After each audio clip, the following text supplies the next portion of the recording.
Y'all called it.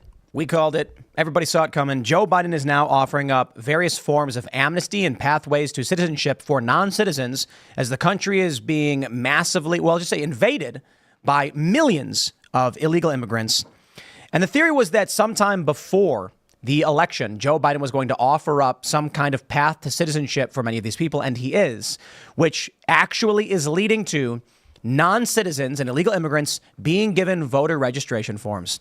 Surprise, surprise. Now, what does this turn into? I don't know. But I would look at this like, I would say this. What's going to happen is they're going to give work permits. They're going to be giving residency to illegal immigrants. And then accidentally, they'll claim, when they were filling out the paperwork, of course, you know, when you're getting your ID, you get a voter registration form. And we didn't realize it, but they signed up, registered, and then voted. And who's actually going to audit the election this November? So it's something everyone should pay attention to, be paying attention to. We'll talk about that, plus the HAVV, the Help America Vote Verification story, which we have some updates on. And then, of course, Fox News going to war over the White House's cheap fakes claim. It's actually interesting because Fox says that this is entering litigation territory because the White House and many news outlets are claiming that Fox is deceptively editing videos to manipulate the public. And Fox is claiming these are just pool report videos, meaning a single camera films everything and every news outlet shares the exact same thing. So it's certainly getting interesting. And then, of course, the FBI showed up to another whistleblower's home, this big story where there was a hospital worker blowing the whistle on child surgeries, gendered surgeries, that's still going on, and a medication. And apparently now the FBI showed up to the house of a nurse who also may be blowing the whistle. This is getting absolutely crazy, but it does show that we're in, I don't want to call it a two-tier justice system, but certainly there's a political regime using law enforcement to enact its agenda. Before we get started, my friends, head over to castbrew.com and pick up Cast Brew Coffee. Everyone's favorite Appalachian Nights, of course, is available. And then we got Ian's Graphene Dream, low acidity, now available. This is our latest to be added. And we're actually adding a couple new blends, which will be coming out in the next few months. Again, castbrew.com.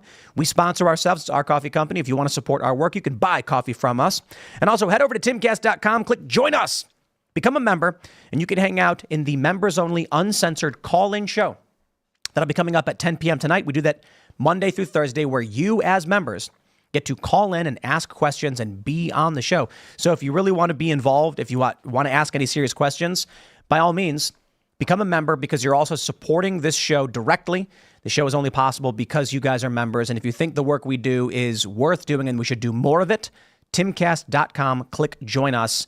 Smash that like button. Share this show with your friends. It's the most important way to do it. Joining us tonight to talk about this and so much more is Kingsley Wilson.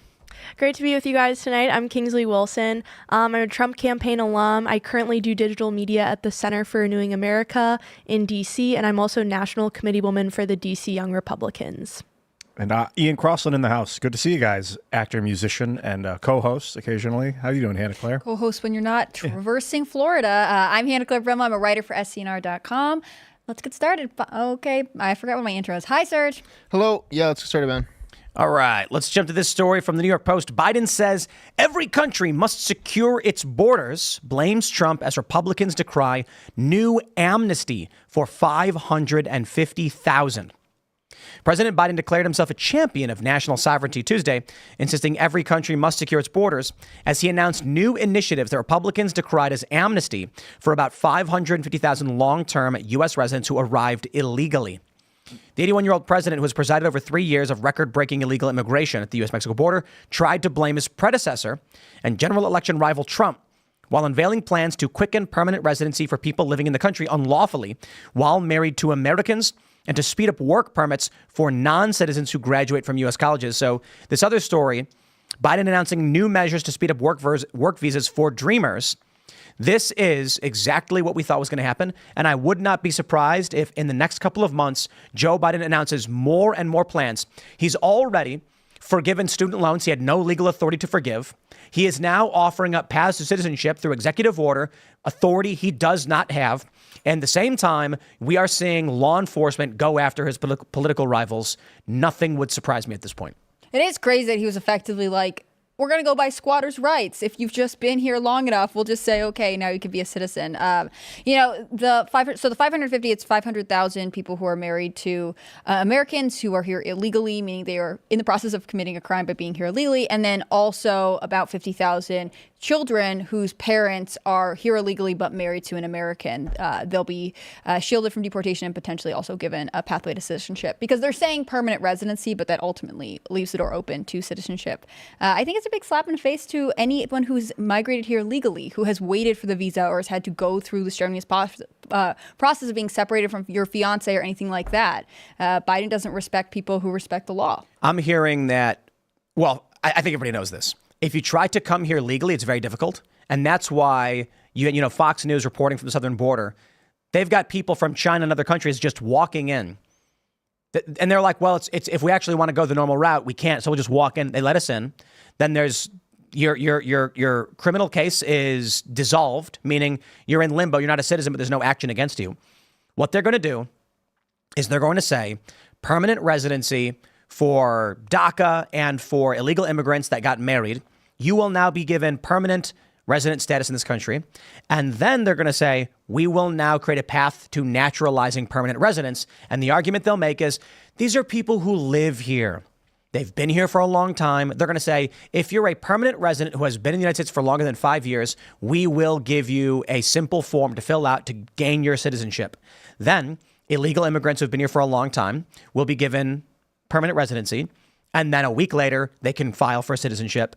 And I wouldn't be surprised if they then vote. Yeah, I mean, this is ultimately what it's about, getting new voters for the Democratic Party. Anyone who, so they think the application process will open at the end of the summer. Anyone who applies will get a work permit for the next 3 years. And then also, again, it'll move on to permanent residency.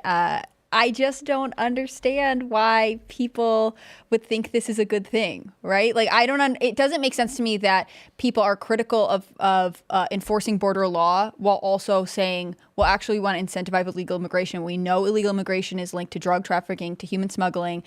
It's illegal, and it does not help the communities that have to bear the burden of absorbing tons of illegal immigrants. Like, this is against your community, it's against the country, and yet Biden is saying, I am really handling this because the congressional Republicans couldn't.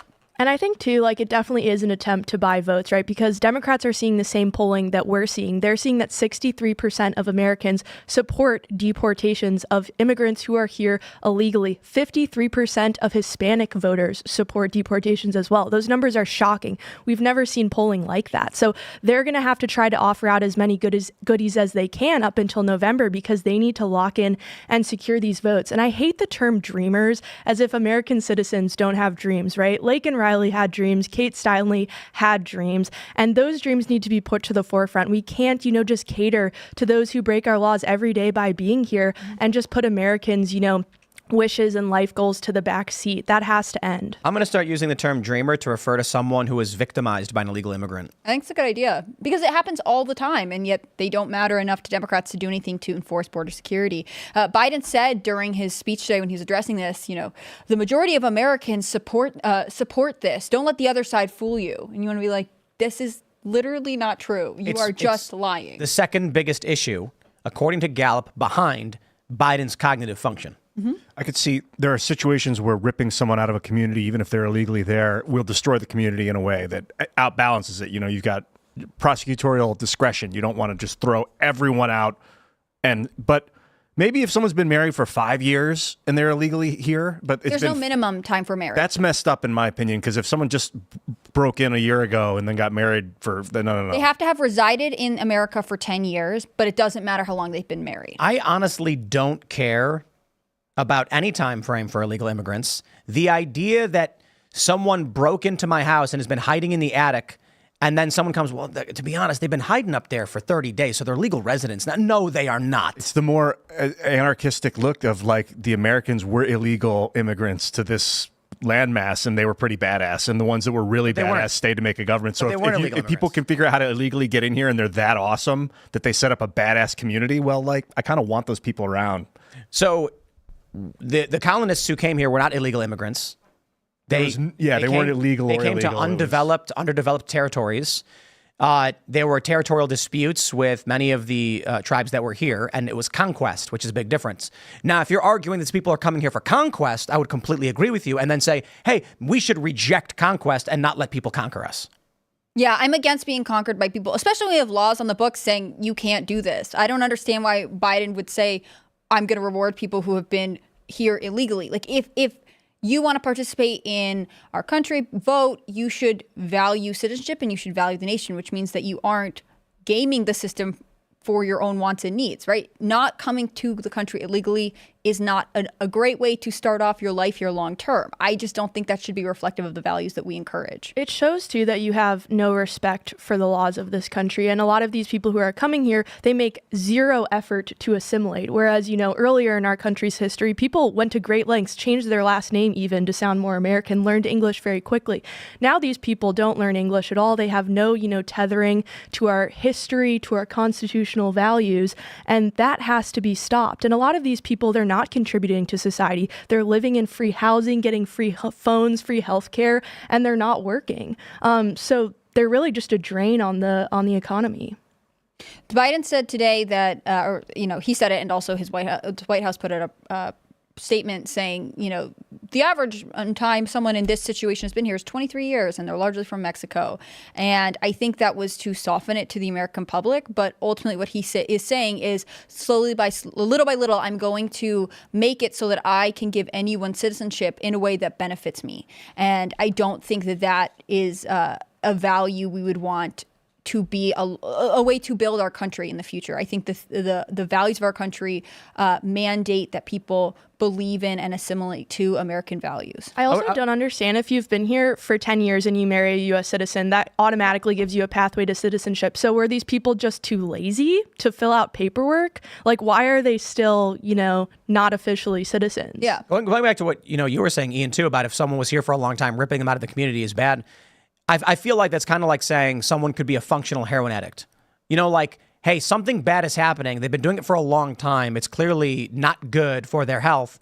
But if they stop doing it, they'll go through withdrawals. So let's just let them keep doing it. No, you actually get them off of it. You put them in a rehab clinic. They go through withdrawals. It sucks. You try to give them methadone or other means of weaning them off of this. But you ultimately stop. But it would kind of be like if you had a heroin addict in your work pool and they're serving a function and you're just like, we got to get that guy out of there. And he's just all of a sudden removed from the work pool. That cog no longer functions. The entire mechanism fails. But hold on. No. Maybe Ian's right. If there's someone at your job who does an important thing, you should let them die of heroin addiction as opposed to suffer the consequences of having to do extra work. No, this is more of an argument of if you remove them from the system entirely, the system may malfunction. So ripping everyone out of their homes all at once just because they're here illegally isn't necessarily the best thing for society. There are sometimes that it is the best thing for society, but it's not always the best thing for society. No one's saying do it instantly all at once. That would be, people will die from withdrawal. Let's use alcoholism too, because alcohol is less serious than heroin. You got a guy at your work who's an alcoholic. You're going to have to remove him. And it's like, well, imagine this. Imagine your boss came in and said, Rick over there is a serious alcoholic, but we need someone to pull the levers to make the machine go. So we're not going to send him to rehab. He'll probably die of, liver failure, but at least we don't have to worry about replacing him just yet. And in the meantime, while he's dying, let's just find a replacement. And then as soon as he dies of liver failure or severe alcohol poisoning, no, absolutely insane. You go to the guy and say, we're going to have to send you to rehab because you're in serious trouble. This is a bad thing, and we're not going to keep doing it just because we're concerned about what the negative impacts to the rest of us is going to be. So if you've got people who have come here illegally, they've displaced the homes of Gen Z. Gen Z can't afford houses now. The market is insane. They can't afford rent because demand is too high. Hotels are being given to illegal immigrants. Low-skilled labor flooded. The best example of this, when the meat processing plants saw 800 or whatever deportations, you get all these corporations saying, but Americans don't want these jobs. And then local news filmed a bunch of Americans showing up for job opportunities. And they said, excuse me, sir, why are you coming here? As an actual interview you can watch. And he goes, it pays $14 an hour. It pays more than the job I had before. And they're like, you really want to work at this plant? He's like, of course I do. But these companies, you know what the benefit is for the illegal immigration? For these massive corporations, they don't got to pay wage taxes. They don't got to pay the employment tax, which is 7.5% of the income. They can actually underpay these people below minimum wage if they want to, but they usually don't. That's a myth. They'll say, look, we'll give you $13 an hour. We don't got to pay the 7.5. We don't got to pay for insurance. We don't got to worry about unemployment. And then if you cause any problems, we can throw you out and there's nothing you can do because you're here illegally. An American would get protections under the law.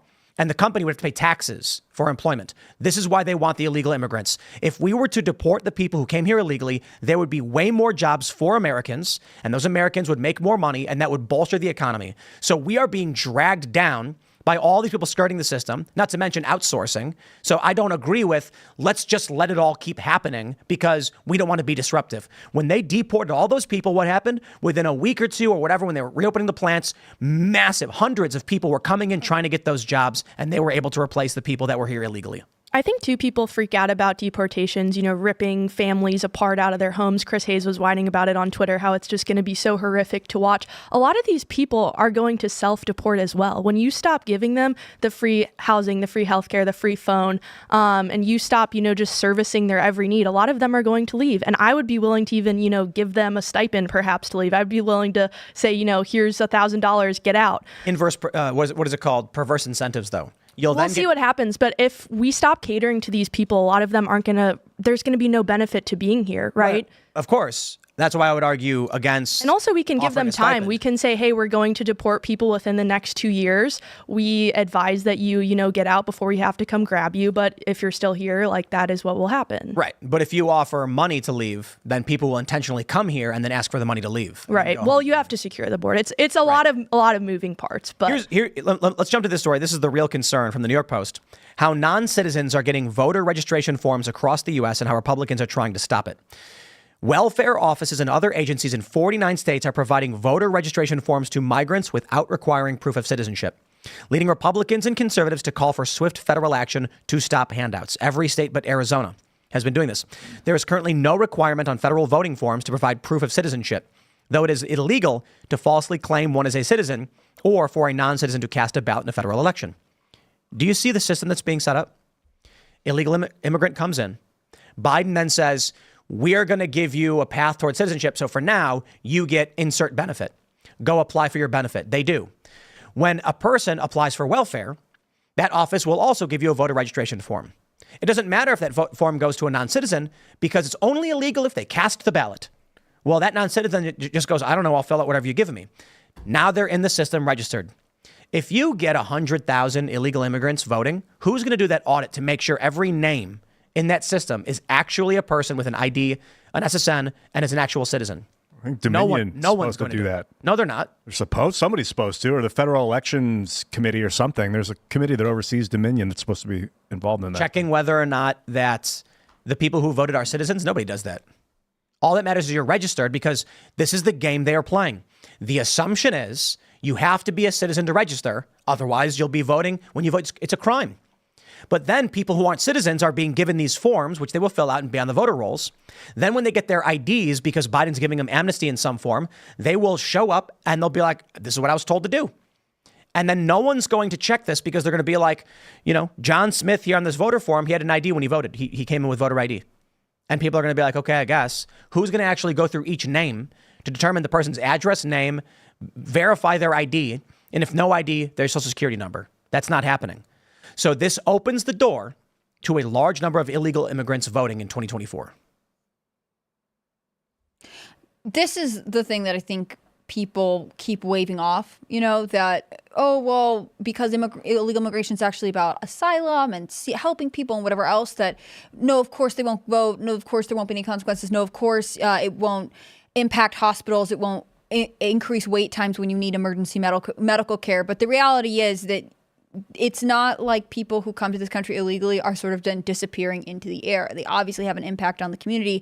And I think any politician would be wise to consider that. And in this case, the Democrats, I think, largely feel as though this is a pathway towards controlling the population and the direction of the ideological growth of population. Also, too, how often do we hear the left talk about, how we need to worship at the altar of democracy? It's every third word for them on NBC, right? But at the same time, they're pushing for something like this that is actually actively subverting democracy. We are diluting the votes of American citizens with the votes of non-citizens. And in a democratic system, it can't work unless all of the citizens are the ones participating and they're full-fledged citizens and they have rights and they have stake in what happens to that country. So they're really, the ones that are putting our democracy at risk. But we've made it so that asking for proof of citizenship is, racist or bad or something. Like, you're trying to do the best you can on whatever level of the bureaucracy you're in to ensure that the government, any funding is going towards American people who are paying into the system. And that's bad. This doesn't make any sense to me. It never made sense to me why we couldn't have this question on the census, why this was decried as something that was hateful when really it's about knowing who is here, what is the population we are trying to serve. Let's take a look at the Help America Vote verification thing. We've been following this story for a little while. You guys may remember this. This is the Social Security Administration's weekly data for Help America Vote verification transactions by state. What is this? If someone tries to register to vote but does not have an ID, they then verify the person's information with the MVA. No ID gets sent to the SSA, Social Security Administration, and they check to see if the person's name, date of birth, and Social Security number match in the system. So I have a question for you. We've been asking this for some time now. Why are there certain states that are experiencing tens of thousands or hundreds of thousands of registrations of people with no IDs? That's the first question. Seems kind of odd. One explanation was that they're doing voter roll cleanup. That doesn't make sense. And I'll prove it to you very simply. Pennsylvania, in the week ending June 1st, had 104,250 registration attempts, voter registration with no ID. 6,582 came back non-matches. Now, I can certainly understand. Some of these may have had typos. Some of them may have been, wrong birthday. But how do you get 6,500 people with no Social Security number trying to register to vote? No ID and no Social Security number. Is it fair to say that there is a failure rate of just around 6%? No, because we don't see that reflected in other states. The numbers vary wildly. In South Dakota, 39 people attempted to register to vote. 26 came back no match. You mean to tell me that almost all of the people wrote their birthdays down wrong? No. So who are these people with no ID and not coming up in the Social Security Administration's database trying to register to vote? Pennsylvania had 100,000 in the week ending June 1st. 97,563 came back with matches. 87,000 were dead. 6,582 were non-matches. Arizona had 29,000. 3,664 non-matches. Again, who are those 3,664 people? I mean, that's massive right there. That's over 10% of the applicants. You're not going to convince me they wrote their birthdays down wrong. Well, Colorado's like 23% of the applicants. The percentages go up when you go down to some of these other states. When it's smaller. Connecticut's 20% of the applicants. Right. In Georgia, you had 6,000 registrations and 2,000. It's a third, 34%. Came back as a non-match. Yeah, it's nuts. This means they have no ID. And when their name, date of birth, and Social Security number were entered in, the SSA said, we don't have that in our database. So who is this? I mean, there's only one explanation, or there's only one probable explanation: illegal immigrants or non-citizens. Many non-citizen permanent residents have tax ID numbers, so they'd be in the system. Yeah. So who are these people? I think this is the issue, right? Like, they're saying it's not happening, but obviously there are huge concerns about the safety of the election and generally ballot and voter integrity. And if we continue to say, like, oh, because didn't one of the states we talked about this, like, the federal government was like, oh, it was voter roll clean out, and the state came back and was Missouri. like, no, we're not doing that. Then who is lying here? And I think that is one of the things that feeds into the overarching problem of lack of trust in society, like both interpersonal trust, but also personal to institution. People don't trust the federal government is saying what it is saying, that it's actually using the funding for this program the way it should be. We don't trust the numbers that are coming out of this. And I think that only ushers more political tension and chaos. There's no honesty in anything that's being said, including, like I said, Joe Biden, who said the majority of Americans support this move, when that's not true. Where are Republicans to challenge this? I mean, this story's been since the beginning of the year. I mean, March is when it really kicked off. Where are the Republicans to demand the SSA investigate, release documents? Where are the hearings? And it's kind of frustrating, too, because I'm not convinced strongly worded letters would do anything about this. Maybe I got to reach out to member of Congress, Marjorie Taylor Greene, Matt Gaetz, somebody, and be like, you should subpoena the SSA administrators who are in charge of this to have them testify. And it doesn't have to be adversarial. You know, when they're asking Fauci to testify, it's very adversarial. This would just be, we want to have a conversation, ask you what these numbers are, and you could do a simple explanation. It'll be very, very boring, I imagine. But they might come out and be like, yeah, we don't know what this is. How about this? How about they subpoena the total transactions? Let's find out. Pennsylvania. No, let's start easy. Let's start easy. In Maryland, there were 2,618 registrations. Transactions, they call it. 2,534, nearly 100% came back with no match. That's nuts. So how about we ask for those registration forms? I'd like to look at the names so we can figure out, did 97% of the people who tried to register put their birthday down wrong? Or are they non-citizens? Is that the reason why they're not in the SSA database? Mm-hmm. It has to be something, right? And I don't understand why a simple review would not be good. This is the weird thing when you're seeing a system that seems like it's failing or inefficient, but it has to do with anything related to illegal immigration. They're like, no, we can't. You can't talk about that. We can't check it. Like, why wouldn't we constantly audit all of these Washington federal bureaucracies and be like, hey, it seems like you guys either have a terrible form that no one can figure out, or there is something going on. We need to check it out. I don't want money spent on programs that are either allowing illegal immigrants to vote in a system that they are not legally a part of, or is throwing away a ton of good money because the system is apparently failing at its job. Definitely. And I mean, American taxpayers are also funding a lot of this stuff that's happening, you know, and these different forms that are being filled out, that we're paying for the person who's reviewing those, right? We pay their salary and their paycheck. So I think it is incumbent on Republicans to stop with the strongly worded letters, actually find the courage to send a subpoena and to haul these people in front of the American people so that they can answer for this and provide us the evidence that, you know, we need, because we need to be confident in our election come November. We need to know that the election was safe, that it was secure, and the American people, as you were talking about, really need to have a restored trust in our institutions that we have lost through COVID, through the 2020 election, and all of that stuff. And this is the first step, is accountability. Bring these government bureaucrats into Congress, ask them tough questions. Let's jump to this next story. We had this from the Daily Beast. Fox News goes to war with White House over cheap fake videos. The network's hosts warned rival news networks that they would be in litigious territory if they continued to criticize Fox's coverage. Well, you know, the Daily Beast is basically CIA Beast, so I'll correct that for you. The network is warning that if you accuse them of producing false information intentionally, they will sue you. And they should. Fox News fired back Tuesday after the White House accused the conservative cable giant and Trump world of peddling deceptively cut cheap fake videos to make President Joe Biden look decrepit and feeble. I really like that, cheap fake. You got Brian Stelter appearing on cable and he's like, well, a cheap fake is when it's a real video, but they edit in a way so that you can mislead people. And it's like, like the Very Fine People hoax.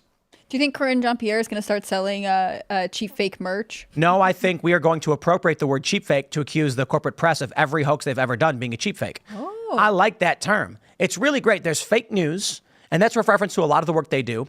But then you can take a look at all of the hoaxes we've had. Russiagate, Hunter Biden's laptop. You can take a look at Very Fine People hoax, the injecting bleach hoax.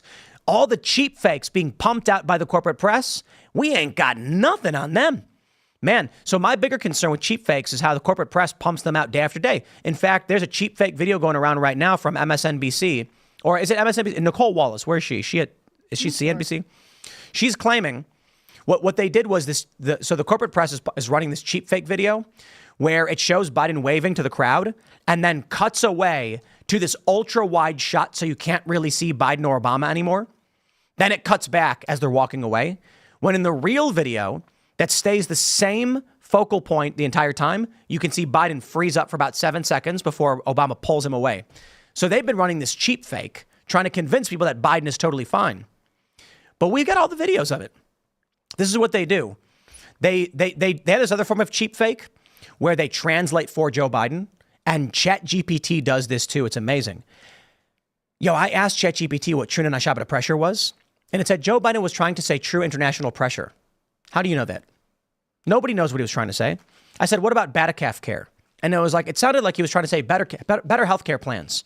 And I was like, why are you giving me speculative opinion? You have no idea what the gibberish meant. That's a cheap fake.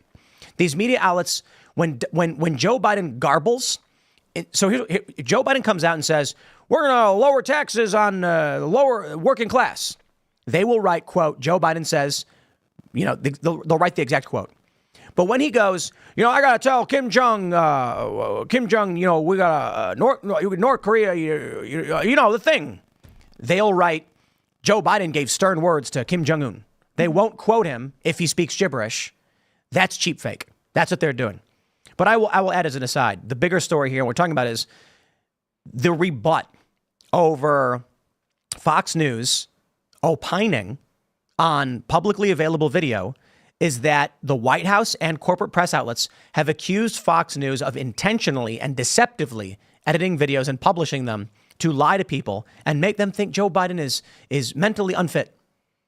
You're not going to convince people of this. But they're also going to be entering legal territory because they can get sued over this. So I love this, though. Let me read this. They say, over the past 2 weeks, the Republican National Committee and major conservative media outlets have amplified several short video clips supposedly showing the 81-year-old president freezing on stage, wandering off, or even pooping his pants. Wow. Really? They showed that. Thank you, Daily Beast, for letting us know those things happened. It is wild that this was something that all kinds of mainstream outlets were showing, but they're like, it's all fake. And now everyone on the mainstream media has to fall in line and be like, yes, this never happened. I mean, again, with Obama like tugging Joe and then escorting him out, that I was listening to MSNBC talk about that and showing a clip of it. Like, this is a strange stance that the White House has put their allies in the corporate press into. I think it's kind of funny. I would love to see Fox News fire back, but I feel as though it might just be yet another angry letter, maybe a stern finger shaking. I do love this word Trump world. I just think that would be the most amazing amusement park of all time, right up there with Dollywood probably. But it's undeniable that something is going on with Biden. And I think the more they try to say, oh, they're making it up, it's almost like it's incentivizing young voters to Google it themselves and find these video clips, which will live on in infamy thanks to the internet forever. I think there's something to building this term, cheap fake. They're trying to create and control narrative, which is obsessively what power-hungry regimes try and do, is control your narrative and your thoughts. Like, deceptively editing video is what that is. You now to create a new term and try and control people's perception of what they're doing. It's a very natural thing to edit a video the way you would like people to perceive the video. And just because there's shadow from one angle didn't mean it wasn't sunny. Mm-hmm. I hope that those words came out right. So I don't like that. I don't like it. Well, the word cheap, I think, is one of the funniest words on earth. I love it. I love it. When the corporate press made up fake news and then Trump took it. It sounds like deep fake. It's supposed to. Deep fake. It's supposed to. Yeah. But like, at what point does editing a video become a cheap fake? Anything they do is a cheap fake. That's from now on. Well, that's how I felt when Biden put up that video. When he was like, I'm challenging Trump to a debate or whatever, this a couple weeks ago. And I heard it first when I was driving, so it was over NPR. And it does sound kind of like Biden's being stern. He's almost speaking at a regular human pace. But actually, when you watch it, it's got all the jump cuts in it. Yeah, cheap fake. And that's the intentional version, right? So they're saying, well, we never do this, and only bad conservative media. Actually, they do it. So this is the funny thing. They came out and they started trying to use the term fake news, and Trump and the right appropriated to accuse them of being the fake news. They lost their minds over it. Is it a cheap? So what is a deep fake? A deep fake is when you ask a computer to AI render a fake video or image so you can lie to people. What is a cheap fake? When you edit a video that is real to trick and manipulate people. Okay, well, the video of Joe Biden freezing on stage, not edited. It's literally just the video of him on stage. We all saw that and said, oh man, he kind of just locked up for about 10 seconds or so. It's at seven or 8 seconds is it when I counted it out. And what does it mean? Well, I don't know, but he kind of freezes up and then Obama grabs him. They said that never happened. You lied. That's a cheap fake. No, the cheap fake was when you did the up close shot. The Krasensteins posted this. And then when the camera, right before Biden freezes, the camera switches to this really far away view you can't see. That was deceptively editing. So you could not tell he froze up. Camera change right when he freezes. What's a cheap fake? As you mentioned, when Biden called out Trump for a debate and there were 5 jump cuts in 14 seconds. That's a cheap fake. They make, so let's break this down. Joe Biden needed 5 jump cuts to challenge Trump to a debate. Meaning, if you actually had a raw, unedited video of him talking, you would not get a coherent idea. So they make a fake video by splicing these clips together to make it seem like he said a sentence, when in fact, it took him probably a very long time to get those words out. That's a cheap fake. It's a real video, but edited to create the perception that Joe Biden is speaking properly. They make cheap fakes. That's what they do. And a lot of us too, like Americans are watching a lot of these videos live. I know I certainly am. We're seeing what's happening and we're being told by the regime, don't believe your lying eyes. Every voter knows that Biden does, his best Roomba impression is what people have started calling it. When he wanders around stage, looks like he's totally lost. No one's home.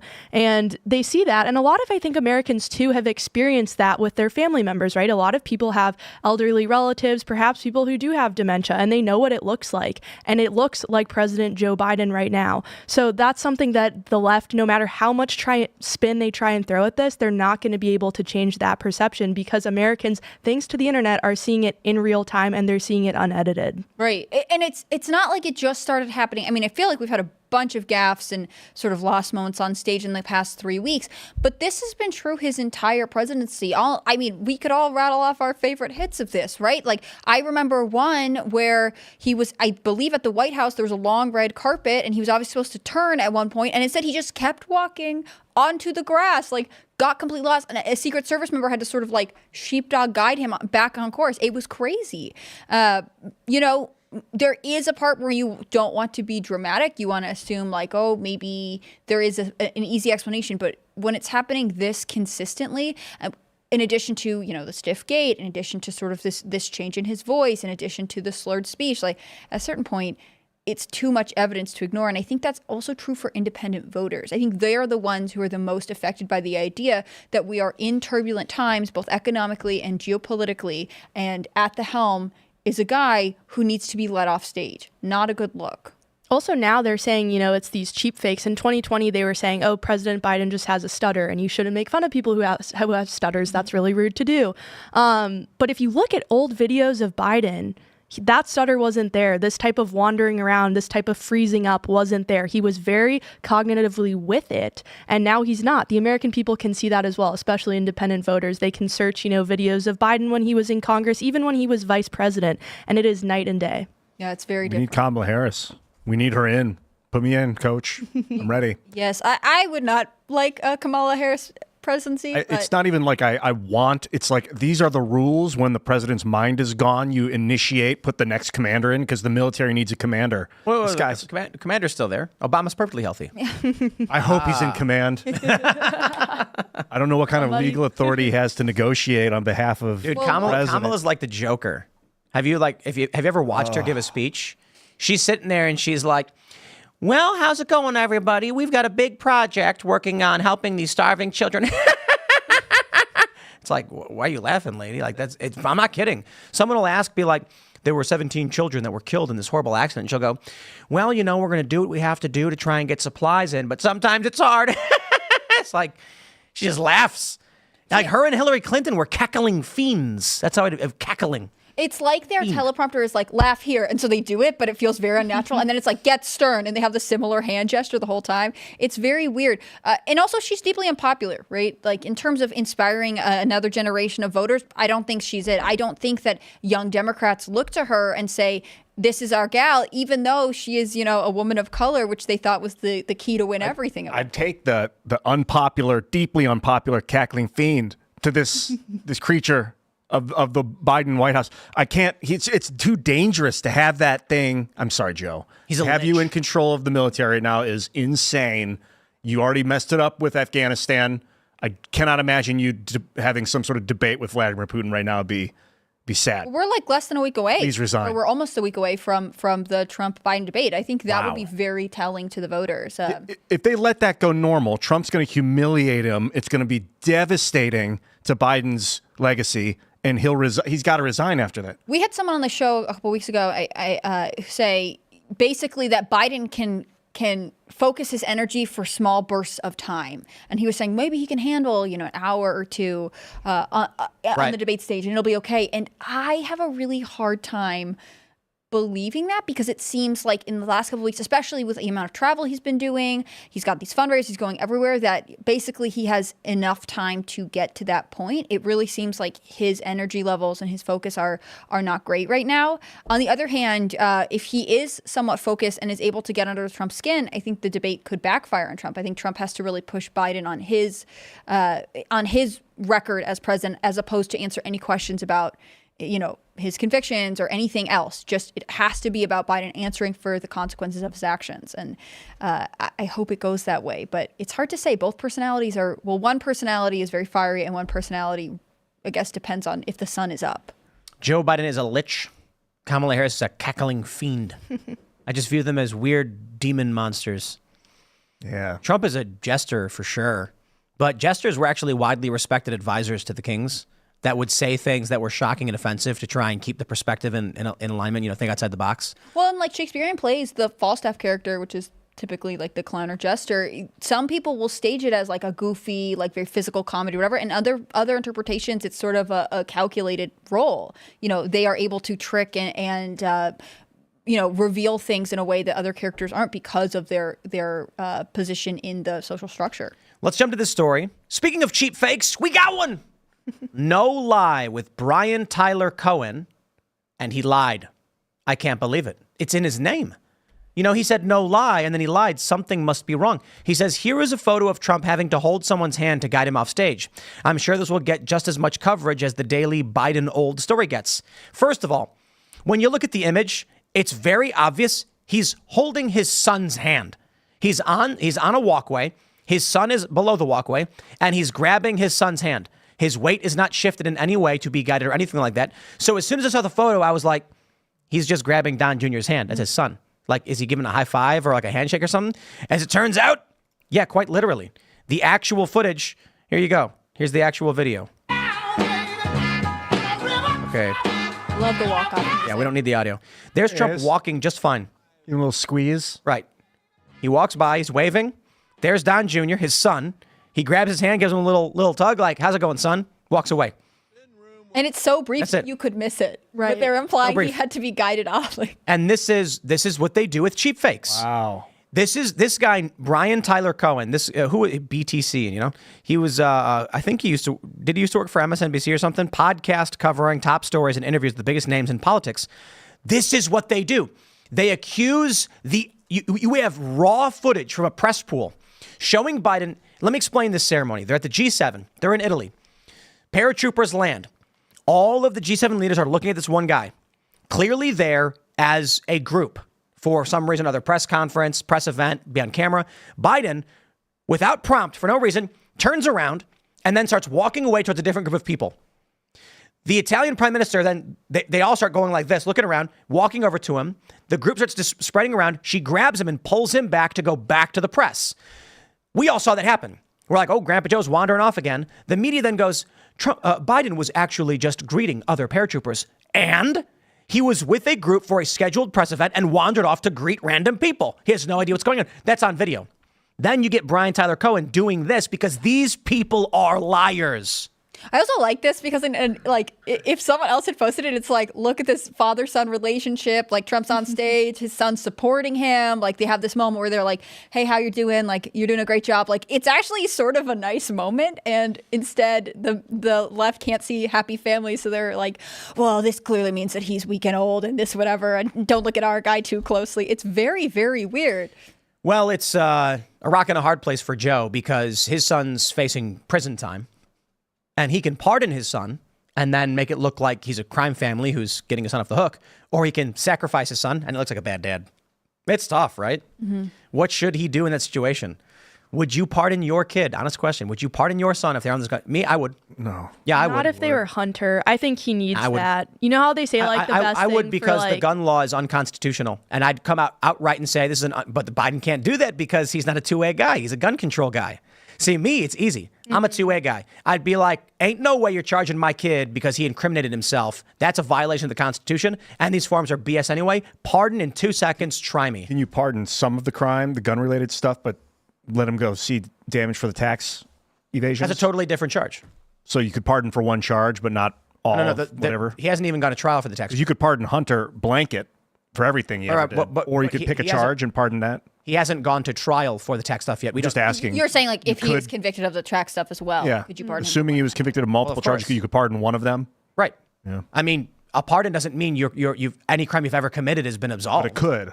As far as I can tell, you could do a blanket pardon of someone. Right. You specify what the crimes are in line with. see, okay. And there's ways to word it where it can be extremely broad. But if they really wanted to. But you know, the tax stuff is interesting. I would say right now, if I was Joe, I'd come out right now and be like, pardon? Nah, you're not getting gun charges. I ain't playing that game. Abolish the ATF. You'd have to if I pardon could. everybody that violated that crime, though. You'd have to find them all and give them all Oh, pardons. bro, I will tell you, if I was president, I would. I would be into like, it. get me a list of anyone who's ever been charged solely and for no other reason than lying on Form 4473, and I will just start rubber stamping pardons. Bump, bump, bump, bump, bump. Dude, Trump should pardon. That should be part of his campaign. I don't know how tight he wants to get with Hunter, but if he's like, I'm going to pardon that because those crimes are unjust. It's not personal. Trump should come out right now. I don't know if Trump should do this. I shouldn't say this, but if it were me, one of the things I'd campaign on is I will pardon every single person who has been arrested on gun charges at the federal level.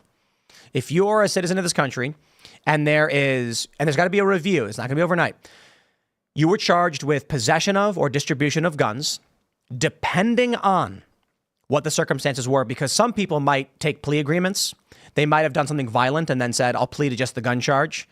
So after review, if you were like supplying guns to a gang conflict, no pardon for you. I'm talking about if you're a guy who bought a short-barreled rifle with a suppressor and you didn't go through the NFA, that's a pardon. Stamp. Out the door. Out the door. Trump should say that. Trump should create if I were Trump, this is what he should do. I will create a pardon review panel that will begin looking at all federal criminal cases, and we will begin the process of pardoning everyone who was convicted of non-violent offenses that did not contribute to violence. So, federal level pot charges, non-violent, no violent circumstances. A guy at the federal level was driving with a car with pot in it, and they pulled him over and they caught him. Rubber stamp, you're out the door. Gun charges, oh, that's the easy one. Don't care what they think. Rubber stamp, out the door. It's really interesting to me that Hunter Biden's tax trial comes up in September, right? Because I think you're right. These like 2A charges are really passionate people really strongly. And, you know, I don't know that it behooves Trump to specifically speak out on what he's going to do until we're a little bit closer to the election. On the other hand, it's not like this is the only thing Hunter Biden is tracing. He is the first child of a sitting president to go to be tried in this manner. But this is just his first rodeo. Like he owes $1.4 million in taxes, and you know, I don't know that I believe in taxes. On the other hand, like, interesting that this one guy has so many issues in so many different states. What if Trump said, like right now at a rally, I'm going to pardon anyone who is convicted on tax charges of any kind? It'd be fascinating, right? I mean, because they're all nonviolent. Like, assuming nonviolent, like if there's like Al Capone or something, okay, no. But if it's just like tax fraud, tax evasion, whatever, it's like rubber stamp. Nope, no tax crimes anymore. You're all getting blanket pardon. I can't see that there being a downside of that, because regular people are going to be like, we don't like taxes at all. And then you're going to have like some dude's going to be in jail for like tax evasion, and his family's going to be like, we're voting for him. He's getting our husband or our boyfriend or our dad or whatever out of jail. Right. The only downside I could see possibly is just you have to already know exactly how you're going to execute this. Because if you promise something like that and then you don't deliver, it's really bad. And I know he would only be able to serve for 4 more years, but in terms of like the legacy of the political movement he's leading, it would be not good to become the representation of false promises on really significant releases from prison. Because you're right, like it could change someone's life if you are on, very minor tax charges, but you're incarcerated. The release of your father, someone who could potentially be contributing to the household, anyone suffering from the weight of inflation, like having another person to help support your family is really key. And so the only downside would be if you make promises so big you can't keep them. But I think there's enough time where Trump and whoever he's interested in staffing could put this together and delivers a plan in a way that really, really excites voters. Yeah, people that have like minor tax charges, then you actually free them up to create revenue. Then you can actually then tax them for real rather than make them sit in jail and pay money for them to be in a jail cell. Right, exactly. The taxpayers aren't paying for them to be, housed and fed and all this stuff. I think that this age is a time when global interests, whatever you want to call this machine that's trying to create this world order, they're going to use the people in the United States as like pawns, as to get your emotions to go and behave a certain way because how I feel about that guy. So like Hunter Biden, maybe your emotional fervor kicks on. You're like, I want him to feel punishment because of what that means to me personally. But like they'll use that to set up situations where you'll do something that you think is not righteous to get at someone out of vengeance, and then you'll create a precedent for that thing to be done again and again and again. So be careful with your persecution eyes right now if you end up persecuting someone because you don't like them, because that can be reciprocated and used again and again. We got to be real careful. That's why I'm into pardons. I'm doing something unexpected, like, oh, wow, we're really going to stop going at each other for a minute, and that'll give us a chance to, like, cool down and redesign this global... Trump should be like, I'm going to prosecute everyone who committed crimes in federal government, and I'm going to pardon everyone else. I would be. So what we'll do is we walk to everyone in the prisons out and walk them in. If it was so easy, if you could just flip a switch and everything. I don't know, but I think that the systems create corruption. It's a big part of the problem. So we could get rid of all these people that have done the bad thing. You put all these new people into those systems, they're going to do bad thing again. Justin Timberlake got arrested for a DUI, I guess. And that's the news. And he apparently didn't want to get a breathalyzer. I don't know a lot about the story, but it's just like, why would a dude so wealthy and successful even bother with that stuff? It's because people with power just do what people with power want to do. They want to do whatever they want. You'd be like, oh, I can't believe that guy would do that. No, when people get power, they're like, I can do that. That's the point. I mean, take a look at how we handle speeding tickets. If you're worth $1 billion, you do not care about speeding. Not only that, you'll get a driver. You'll get a driver, you put him in there, and you'll be like, I'm paying you 6 figures. I want you to go double the limit. He's going to be like, I get pulled over, and he'll be like, I'll pay for any of your legal troubles. You got nothing to worry about. And the guy goes, okay. They do. I think it's like in Switzerland. I could be wrong. It's one of these countries in Europe. Your speeding tickets are a percentage of your income. Yeah, so if you're like making $10 million a year, it's like you'll get like $100,000 ticket. You're gonna be like, whoa, that's kicking the balls. Finland, by the way. In Chicago at the Wrigley at the Cubs games, people would do this. They probably still do this. They double park. They park illegally. They park in front of fire hydrants because the cost of the ticket or the damage to the car or the towing is cheaper than finding parking for the game. So they're like, usually they don't tow you because there's too many cars that do it. I'd walk outside my apartment and there'd be like eight or so cars on my block, double parked, blocking us in and with their blinkers on. And they'd walk to the game because there's so many. The tow companies struggle to get all of them. So people are like, I'll probably be fine if I park on this street. And then we actually had a car towed once. We were like, dude, it's blocking 2 of our cars. And they were watching. But the average person, oh, I'll take the $100 parking ticket. It's paid parking. That's how it works. So when people have power, that's what happens when they get in office. So we're wondering, why are they doing all these things? Why are they trying to arrest Trump? Dude, it's like some dude won the lottery and the government came and said, we want to take the money away from you. And they're thinking, I could use this money to stop that from happening. The issue is they have supreme power, right? If you win $1 million in the lottery, you don't got more money or resources than the government, so you lose. And you go, okay, I can't win this fight. The people in the Democratic Party at the state level and the federal level have access to the highest level of law enforcement. Nothing supersedes this. So their attitude is, we don't want to give this up. We won. We won the lottery. Just start arresting them all. No one can stop us. So they will. And this is a fact. If there was no law enforcement for taxation, nobody would pay taxes. No question. It is only through the threat of force, violence, and arrest do people pay taxes. The people who are in the highest seats of government have no one to worry about. So they're thinking, as long as we win in November, we can do whatever we want. I think that's sad. I think that's one of the reasons that Americans feel so disenchanted with our nation right now, which is also sad, right? I think that people feel as though no matter how hard they try, if they follow the rules or they don't follow the rules, ultimately powerful people are not working for their best interests and are often looking to capitalize off their suffering. And I don't want to live in a country where that's the theme, right? When we have to do something to change that. There's different levels of like corrupted power. There's do you know who I am? I saw that Drake was at a party that he didn't get invited to, and they're like, Reese what? Witherspoon Who said are that you? when she was getting arrested for a DUI one time with And her it's, husband. oh, that just like nails on a chalkboard. And then Drake was like, do you know who I am?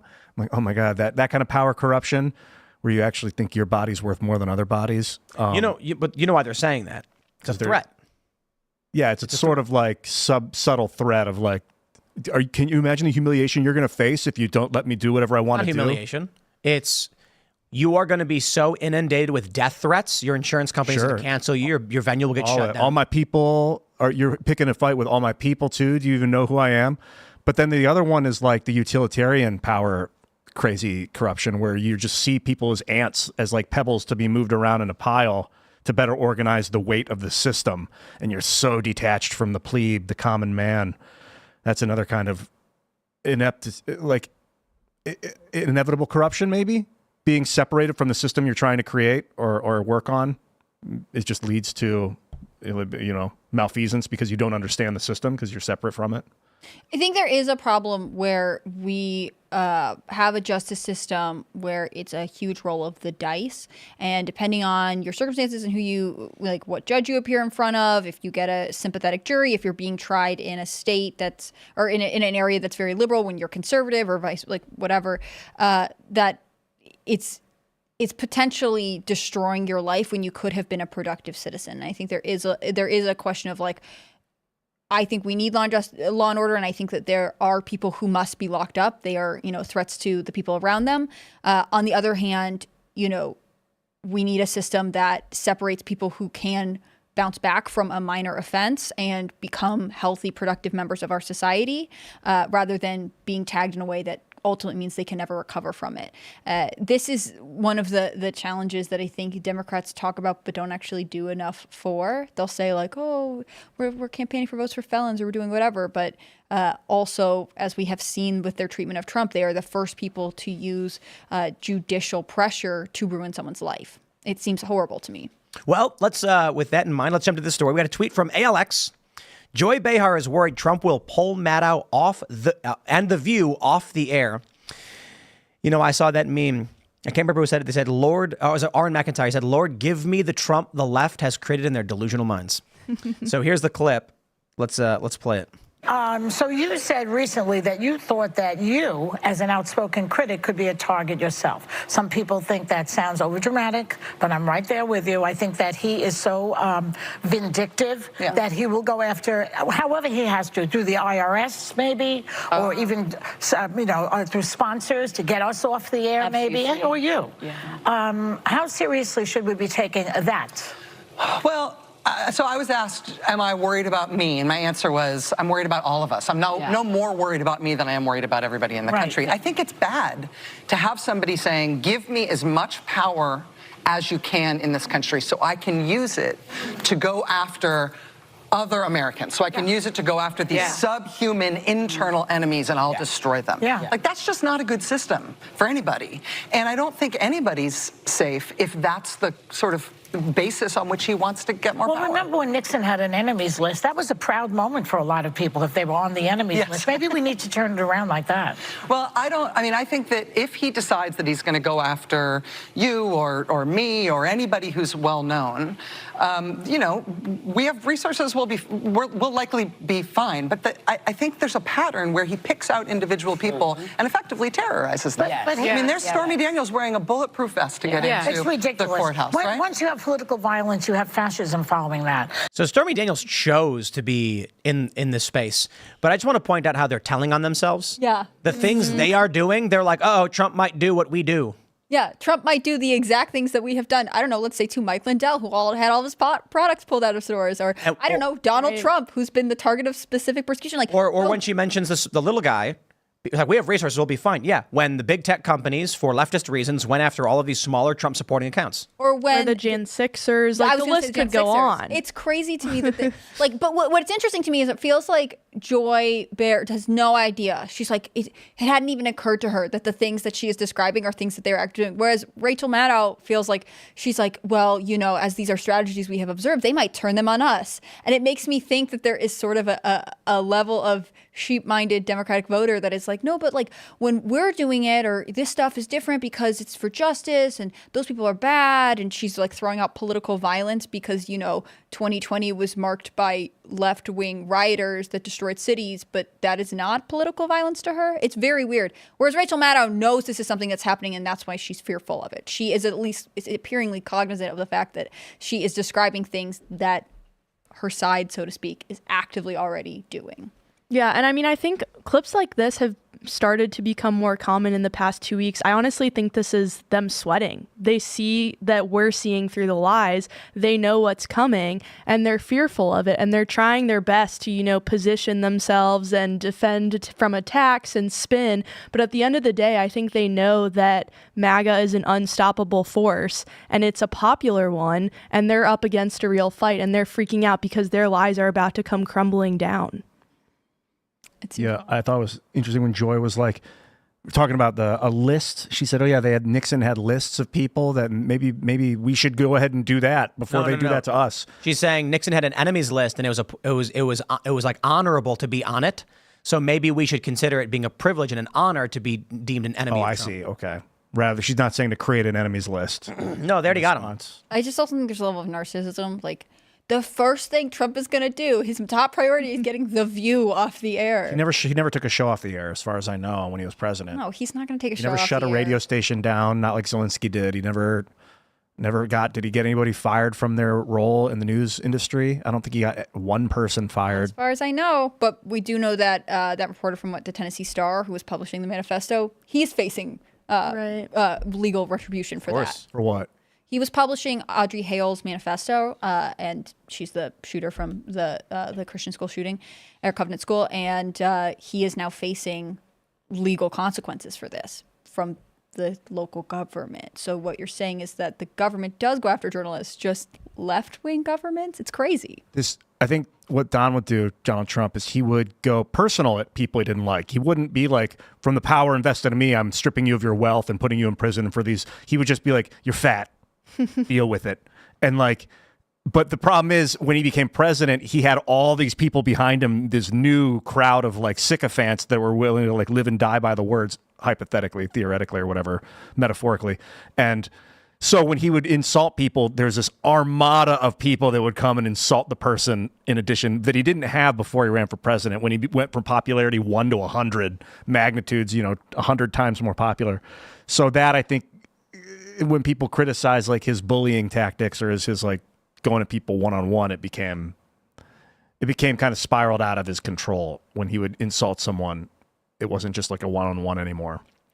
So I see why people are concerned with that behavior, but he didn't exhibit it that much. Like Rosie O'Donnell, he would duke it out with her. But that was only pre-2016 election. Yeah, it was real early in his career as a politician. If even, he didn't really do it. Did he do it after he was president a little bit? No. Other people, he didn't go too hard. I don't know. I don't watch his stuff, but he wasn't too hard in the paint with individuals. I mean, the question is, does Joy Behar think that Biden has the power to be able to, and I mean, if Tucker Carlson was still on Fox or, anyone else, could he shut down a station that's privately owned? Does she think that's how this works? Or she thinks that Trump is suddenly going to invent powers that Biden doesn't already have? It's so illogical because it's ultimately deeply emotional. Because again, and I say this, I feel like too often, but I'm going to be a broken record here. All of this is just fear-mongering, right? Democrats don't have anything positive to run on, so they have to run on fear-mongering and compliance. They need their voters and their base to be so scared that they will leave their houses and go to the polls. I think that they shut down Parler. I don't know exactly what the order of requests was was it on Amazon Web Service? Parler was hosting on Amazon Web Service, and then the administration came in and was like, we don't like what Parler's happening on Parler, so pull it. And Amazon was like, we'll pull it because we don't want to get screwed over by the U.S. government. So they colluded with the U.S. government. I don't know who exactly, but this is the story I've been told. So that's like Biden overseeing an administration that shuts down a media company. That's the fear of what Trump is going to do to the View, is what Biden did to Parler. So you're staring in the mirror. It's looking right at you guys, Joy and Rachel. And if you're pretending not to see it, that's a painful way to live. I'm not super familiar with what happened with Parler, but again, I know that there are all kinds of federal and state level agencies that go after groups that discuss things that make left-wing politicians uncomfortable. And so I think that this is the reality that we're in. They know this is already happening and they're trying to say, oh, it's the other side. It bothers me so much so they had that statement that the Kamala Harris campaign, when it's really the Biden-Harris campaign, released after Trump was convicted in New York. And they were like, well, he really is a felon and this, that, and the other. And, but the other side is talking about political violence. I have never, ever heard of it. I don't know what they're talking about, but always, always, always the left is warning us that apparently conservatives are planning political violence. Doesn't that seem like they are trying to scare their own base and be ready to, I don't know, perpetrate their own political violence? It seems crazy to me. I get tired of the fear mongering because I think, again, it is damaging long term to the American public psyche. I think it's bad for Americans to live in fear, and I think they should be encouraged by a leadership that says, like, we are able to work through our differences and we are able to come to compromise when we have a strong culture that we all believe in and participate in. And that's not the message that the Democratic Party sends. And the fear, living in fear, it's bad for people's cortisol, their endocrine systems are all messed up, their decision-making is terrible. But also when there's something that comes along that's actually legitimately reasonable to be afraid of, like nuclear war with Russia or something, people are so muted and desensitized to the fear. You're unable to weigh what's really dangerous. You also aren't able to like build community, right? If you think your neighbor is out to get you because they fly the American flag and you fly the pride flag, then you are probably always driving down the street thinking they're bad, they're judging me, this, that, and the other. Like you are living in a way that does not draw you to other people. And I think that's really destructive. I don't know how you feel about this. If you're hoping that Joy Behar is going to get pulled from the air, or if you're, thinking that perhaps it's Biden who's perpetrating this. Lord, give me the Trump they've made up in their delusional minds. That's how I feel. I mean, like, I was already going to vote for Trump, but like, if he's going to get rid of The View, that's going to make me run to the polls on November 5th. To be fair, I think the View's getting rid of themselves. Like, all these networks are just... They're dying out. Yeah, they don't know what... They're addicted to their audience, but their audience is dramatically changing, and so they don't know what to do. They should have Trump on weekly. He would just be, that would be be ratings gold for them. Yeah. I mean, they should honestly be thanking him even now. He provides the entire content for their, I think, 3-hour-long show. It's just Trump talk all day long. It'd be so great. Even if he was president and he went on there and just talked policy and they're just yelling at him to shut up, and he's like, no, you listen to me, like, without it becoming cruel. That'd be so entertaining. Oh, it'd be amazing. They all kind of know each other. television. They're all like Joy and Don are like old broken New York. Not really broken, but That's the funny thing. These people like Whoopi Goldberg, they all used to fawn over President Trump. They loved him. He was a Hollywood icon. But now, he runs for president, puts America first, and they hate him. All right, let's jump to this story from the Post-Millennial. House GOP moves to reverse J6 committee subpoena against Trump advisors days before Steve Bannon is set to report to prison. So this is I believe it's Thomas Massie and Matt Gaetz. I believe Marjorie Taylor Greene has also signed on. This is what Matt Gaetz laid out on this show. He said, basically, you nullify those subpoenas because they control the House, and they can, and then there's no convictions. So this is GOP Rep. Eric Burleson, Thomas Massie, and others in the House have co-sponsored a resolution to rescind subpoenas from the J6 committee that were brought against Steve Bannon, Mark Meadows, Dan Scavino, and Peter Navarro. This would also immediately remove the contempt of Congress convictions, as if there were no subpoenas, there would be no contempt. Bannon is required to report to prison to begin his 4-month sentence July 1st. Quote, it's past time for the House of Representatives to take action to begin undoing the harm that was caused by the illegitimate January 6th committee, Rep. Burleson said in a press release. This is the right thing to do, and I hope all members of the House will join me in this effort. All right. I'm not super confident, but I don't see why this would not pass. Yeah, I think it absolutely should pass. I think it's much needed support.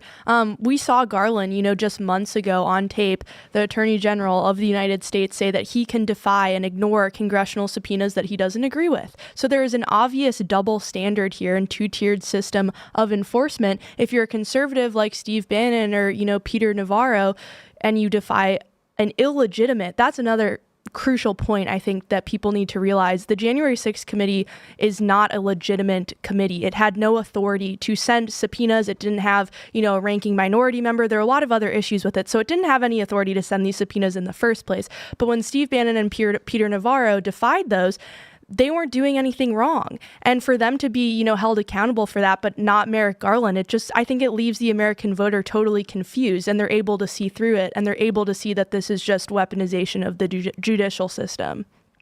I like this because it is action, right? I think it's an interesting, rather than saying like, oh, darn, they've defeated us, and I guess you got to keep appealing or whatever, like it is the Congress saying like, we have a way to do something about this. They do send a lot of strong-willed letters, but in this case, it seems like they are moving forward in a way that could help people that are being unfairly targeted and punished, in my opinion. Yeah, they say they're very specific that the committee this January 6th committee was operating without a ranking minority leader, which you mentioned, Kingsley. That's not customary for the committees. I don't know if that might actually disqualify them from being able to order subpoenas. And also that the Republicans on board were Adam Kinzinger and Liz Cheney, who were not supported by the GOP at the time, but they were just put there by Nancy Pelosi. So I don't know if this operating without a ranking minority leader is enough on its face. Matt said it was. I'm pretty sure he was saying that it was. Honestly, I don't know that it matters. The House can pass it. It's the House. They can just say, we do, because we vote. There are subpoenas. We say no. There you go. Gone. So if the House votes to rescind the subpoenas, it doesn't go to the Senate. That's it. Well, because this is a House action. It's only into itself. They're not passing a law. The House subpoenaed, the J6 committee subpoenaed these people, and the House is now going to say, "Nah, we're doing away with those," and they should. But I'm wondering, do you think Republicans will vote for it, or they'll say no?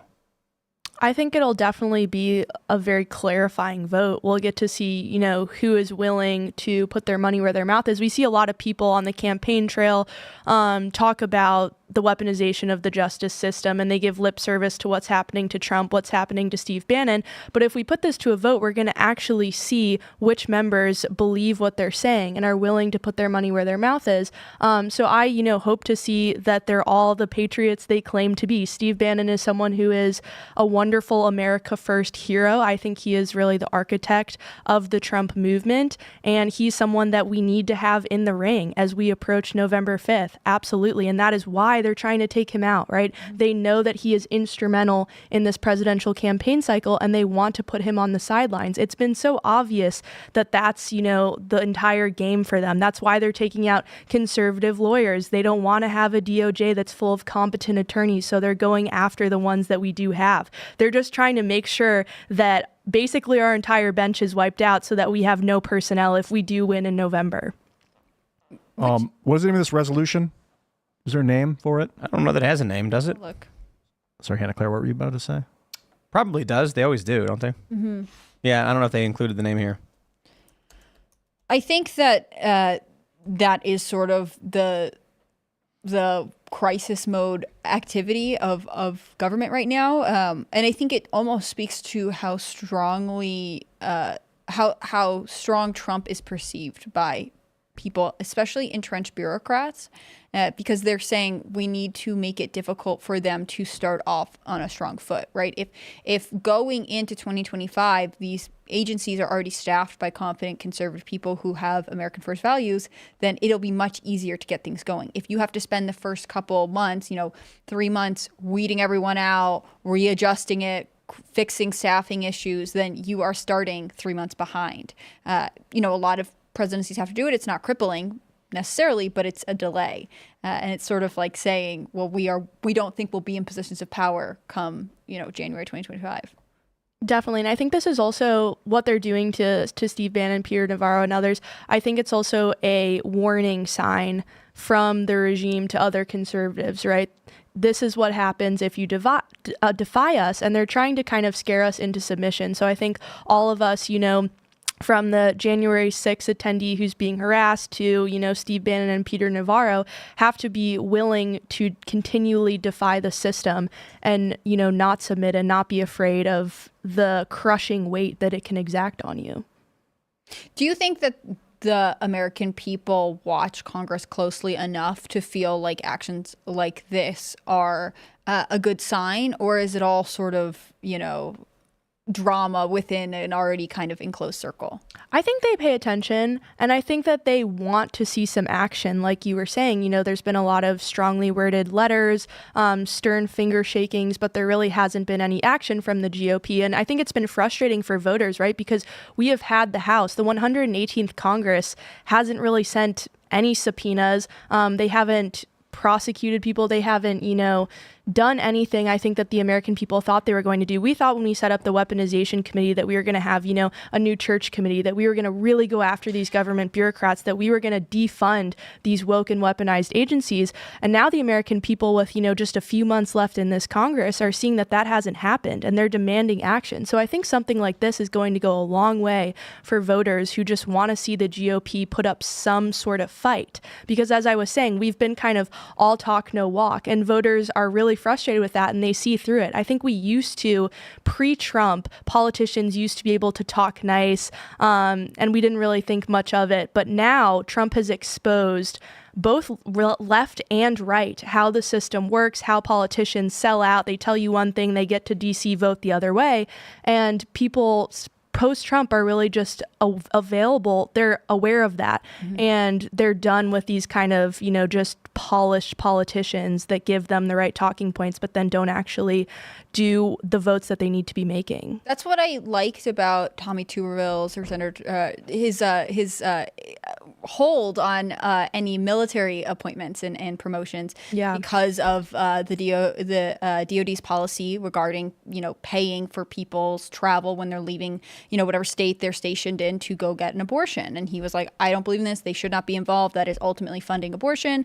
And it made me laugh because everyone would be like, he is holding up hundreds of nominations, which he was. On the other hand, actually, they always could have called the votes to the floor. It would have just gone more slowly. If they had wanted to spend a little extra time working, they could have kept moving promotions and appointments along. And so they allowed this blockade to happen because ultimately they didn't want to have to compromise on abortion. He said, if we hold a vote to codify this into law, Tuberville was like, then I'll drop my thing. But they never called it to the floor. They didn't continue with appointments. And instead, he single-handedly held up one of these things and became a huge enemy for leftists over this issue. And I always liked it because it was like, oh, you are protesting in a way that I think is effective. I like this bill because we should take action, especially if there are easy ways. If the judicial system is, unfairly treating people because of this subpoena, then doing something about it on the congressional side is perfect. I wish that we saw this kind of creative movement more often with Republican lawmakers. I mean, to be honest, I don't even know how creative it is. It seems kind of basic, but I'm glad they're doing it. It seems basic, but they're doing it. I have nothing to say other than something. they could have done this a little while ago, right? Like somebody Before Peter Navarro went to prison. Yeah. Eventually someone stepped up and thought of it. But If rescinding the committee's ability to issue subpoenas in general, would that then negatively impact other people that they'd subpoenaed? Would they have to start removing testimony, letting people out of prison? I think once things are in record, that's... Well, it's just Navarro, right?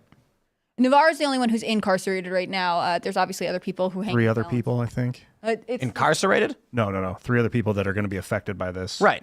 And Bannon's got to go to prison in a couple weeks. Yeah, if doesn't get rescinded, yeah. Right. Yeah. So again, maybe it would have been nice if we came up with this idea a couple months ago. Peter Navarro was on the show shortly before he had to.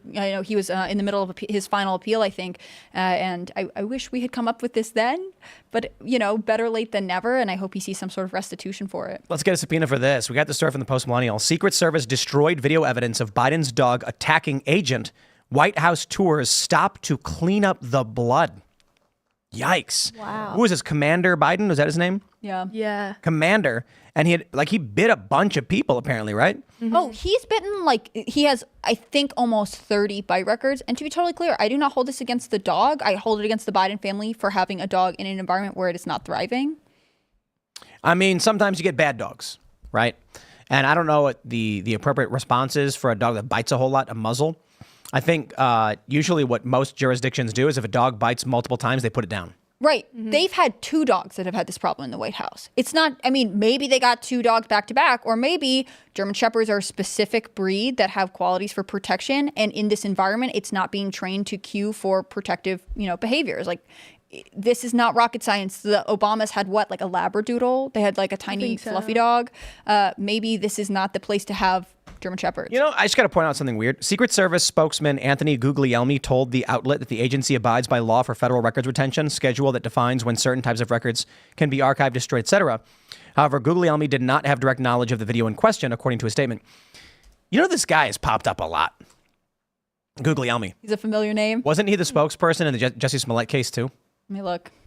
I swear there's That would be interesting. He is. There's a couple other stories where he's just been like the spokesman for these different law enforcement agencies when these stories come up. So I don't know. But I can say, the Biden dog was biting people, and they reportedly destroyed all the evidence. When was this? This is recent? It was a couple years ago, wasn't it? 2020, a year ago. Okay. 2023. I'm also curious about what happened with Joe hurting his leg. It says Anthony Guglielmi, is that how you say his last name? Guglielmi? The Chicago Police Department spokesperson. But he had a bunch of other jobs too. You can look up his records. Yeah, he obviously has some sort of law enforcement PR thing where he's getting shifted around. But he pops up at all the biggest stories. Yeah. So, remember when Biden hurt his foot and he was like, oh, the dog. In the shower? Yeah, what happened with that? Like the don't dog, know. he was fighting the dog or I something? want to see the He said evidence. he fell over the dog or something. And like the Getting dog out was of in the the bathroom. shower. He was getting out of the shower and jumped in the dog? Yeah. Why was the dog in the bathroom? The dog was, I don't know. Well, we know that Biden has weird boundary issues, so Yeah, I guess he who- left the who's to door say? open. Occam's razor says he left the door open. That's not unreasonable, I guess. He's an old man who lives with just his wife. He has the door open when he's And showering. some people's And the dogs will dog's be like, no, but I wild, have to be apparently. near you. Like, Yeah. it could be normal stuff. Dog- The bite issues, because what I remember is they had an older German Shepherd when they moved in, and they had a younger one. And the older one passed, very sad, long life. The younger one always had bite issues. And You're talking about Commander? let me double check, but I think it's Commander. Yeah, because I have on Scanner News that Commander was involved in his 11th bite incident in September of last year. And so this is an ongoing issue. But they had to rehome their previous dog Major after he bit a bunch of people, because they had their older dog Major move into the White House. Major bit people. They would send it back to Delaware for trainings or whatever else. Like, you have to do something. And then eventually they rehomed Major with family friends. And then they got this new German Shepherd puppy that they named Commander. Now Commander also has bite issues. And again, I go back to maybe they should switch breeds. Maybe they need a lab. Maybe they need a dog that isn't often used in police service for protection. Like, why are we doing this to these dogs? Obviously, this environment is not good for them. Or you guys aren't able to effectively train and manage your dogs. Either way, this is a situation they keep creating. And I feel bad for these Secret Service members who are probably being told, do not talk about this. No one talk about these bites. We cannot make the Bidens look like bad German Shepherd owners. Yeah, they're doing it for optics, I think. They want a big, strong dog with the name Commander so that we actually, looks like we have a commander in the White House, which sad as hell. But then the other observation is that the guy can't lead it. He can't, obviously his brain's not there to raise a child right now. He can't raise a dog. He can't raise a German Shepherd, especially. Those things need massive attention and they need massive discipline. And their teeth are so sharp and they're so big and strong. You cannot mess with those. You can't slip. Luke has one. You got to watch that guy, the way he trains that dog. Like, it's impressive, and it requires daily attention, literally. They're great dogs, but they deserve to also be in the correct environment, right? And they need an owner. They need a commander. They need someone in charge of their behavior, or they're going to go wild and just start smacking at everything. Maybe the dog was in charge. Like, you were trying to figure out who's running Biden. Maybe it was a dog. Maybe dog's been in charge the whole the time. dog is the commander in chief. Yeah. Biden was just there and he was in the way. There's a Roman emperor that did that. Caligula, did he make his horse? Made his horse a senator or something Yeah, like I that? think that might have been Caligula. There's that town that made the Labrador the mayor. It's funny stuff. I think that's a good idea. I think they should get rid of the dog. I think it's one bite too many. No, didn't they already get rid of it? Oh, I think they've rehomed both of them at this point. They definitely had. They have sent Commander back for trainings. I think ultimately they also rehomed it as well. 25 recorded attacks from Commander. That's crazy. And then remember, they had Major before that, who also had a series of bites and had to be Major and So Commander. it's like, what, we're pushing at least 30, maybe more bites. Like, at what point do the Secret Service agents, get together and say, look, we have rights. You guys can't have a German Shepherd anymore. You have to have, a pug or something. yeah. What was that? What were they? There's in Vietnam if their company commander kept getting guys killed, they'd wake up one night with a grenade in their tent. It's like, I don't know what they would call that. Fragging the commander. It was terrible. Yeah, that dog bites enough Secret Service agents. They're like, yo, is someone going to take care of this dog? What the hell? But I think they should get rid of it. I guess I'm not more get another dog. but they did. But I'm more concerned, I guess, with the destruction of evidence. yeah. Yeah.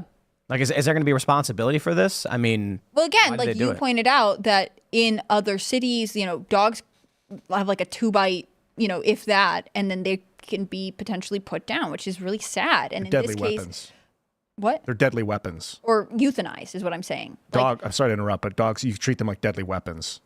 They Sure, can kill. but in this case, Joe Biden doesn't have to, right? Even when people that are basically in his employ are in danger, he doesn't have to abide by rules that other people would. And again, already talked about Hunter. Like, why is this the case? Why are we allowed to do this? And why does the American public turn a blind eye to it? Like, if you love dogs, you look at this story and say, this dog is not in a good environment. It doesn't deserve to be here. It's probably stressed out. It's not being, managed the way it needs to be, whatever. Also, if you work for the Secret Service, I'm sure you're like, oh my gosh, please do not assign me to the detail wherever commander is, because I will probably get bitten and I don't want to deal with that. It seems like an obvious fix, but for whatever reason, Biden doesn't feel like it's worth doing. Well, I guess they fixed it. They got rid of the dog. They rehomed the dog. Eventually, yeah. And I think they destroyed just the have evidence. cats now. Oh, well, that's good. But the evidence, they're destroying evidence to protect him. I wonder what else they're doing that for. What other evidence do you think they're destroying to protect all of it? sweet President Biden? Public records, emails, cell phones. They got bleach bit for that. I have to imagine, when Hillary Clinton destroyed all those emails, it's not like it's the first time it's ever happened or the last. It's just the one you know about. Yeah. Like we were mentioning Justin Timberlake earlier about the DUI. And I'm like, my opinion, I'd imagine he drives drunk all the time. Right, yeah. Like on Fox News, they were like, why would he do that? And I think it was Gutfeld was like, he's lucky nobody got hurt. And I'm like, I can't imagine it's the first time he did it. You know what I mean? Like, he just doesn't care. Damn, that's what Uber for, bro. But when you're ultra wealthy, what do you care? Yeah. So I have to imagine when it comes to like government records, Democrats be just destroying everything. Mm-hmm. I'd be willing to bet Biden's got so many classified records just all over the place and never even found. And we were talking about the January 6th committee. They destroyed all of their records. So much of their footage from different depositions that they took is just gone. They've destroyed it. We'll never see it. Evil.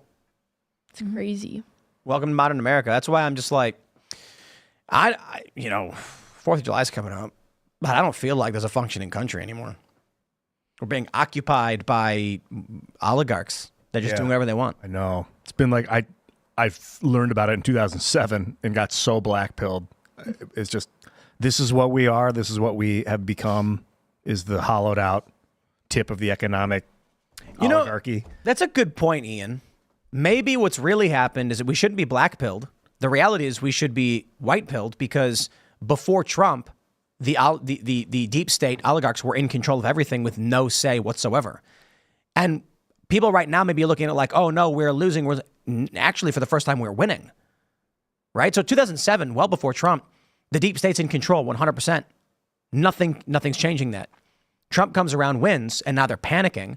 So we're actually facing the only real opportunity we've had in 30 or 40 years or longer to actually get a real president in, who's far from perfect, but a real president. Yeah, I think so much of American politics and so much of life is deciding the mentality with which you're going to face challenges. And so if you say like, well, it's all over, I just can't change anything, then you are definitely not changing anything. Whereas if you look to this as like an opportunity to change some of the damage that's being done to steer the ship in a different direction, then you should feel really motivated going into November. Like, you should be looking at this as like the most critical time, and the actions that you're doing, whether that's, campaigning for local people that you support or talking to your friends and family about voting, like, you should look at that as a critical activity, which you can then look back on and say, like, I made a difference because I did those things. Yeah, and I think now too, more people are aware and awake. Like, they understand what's going on.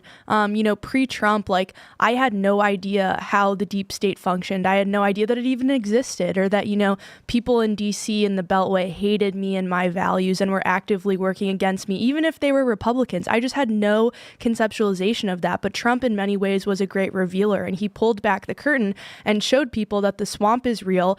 It's aimed directly at you, and this is how we drain it and we fix it. So I think more people are engaged and informed than ever before, and that should be a huge white pill for Americans everywhere.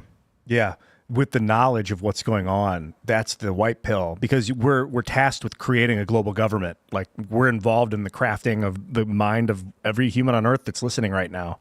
And if we didn't know how corrupt things had become in the U.S., it could be very easy just to want to replicate it. But there's a lot of things we can change. I like voting. I kind of like voting for the politicians. What if we got rid of voting? Yeah, voting's a little weird. And what if we got rid of, like, popularity contests? Let's just let Trump be in charge for as long as he's alive, and then just to make sure we're good, once he passes on, he can come back whenever he wants. He can abdicate the chair, the Resolute desk, to Don Jr. And that will just make sure that Trump and Trump Jr. can take care of this country, and we don't need voting. Probably just keep it in the family? You know? Yeah, because they've done a great job. And then after Trump Jr., of course, it can go to Trump Jr.'s kid, and we'll do that from now on. No, come on.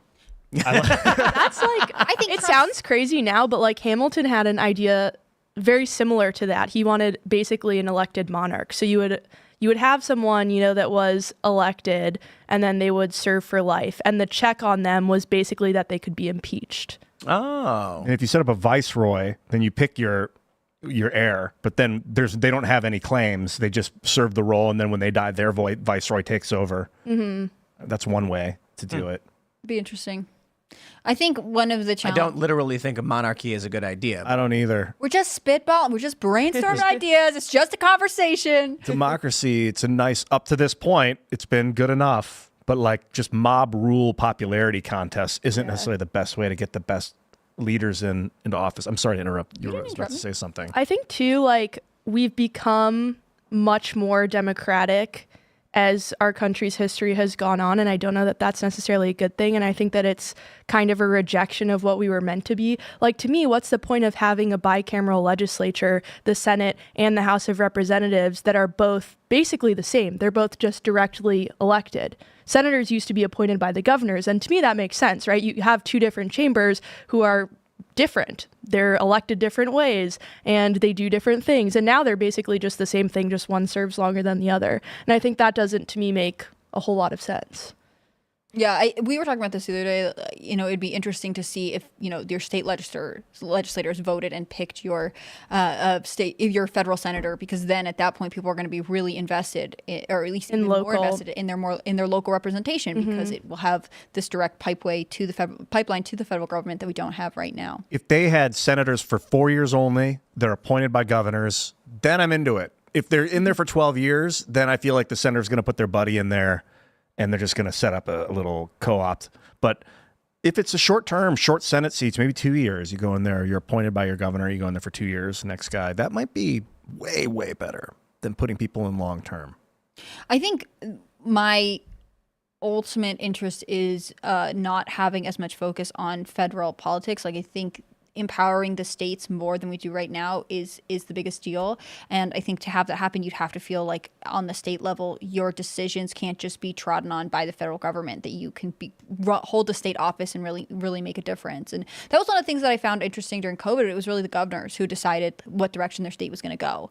And again, obviously Ron DeSantis, but there were other governors that, decided that they were going to resist some of the pressure they were facing from the federal government in 2021.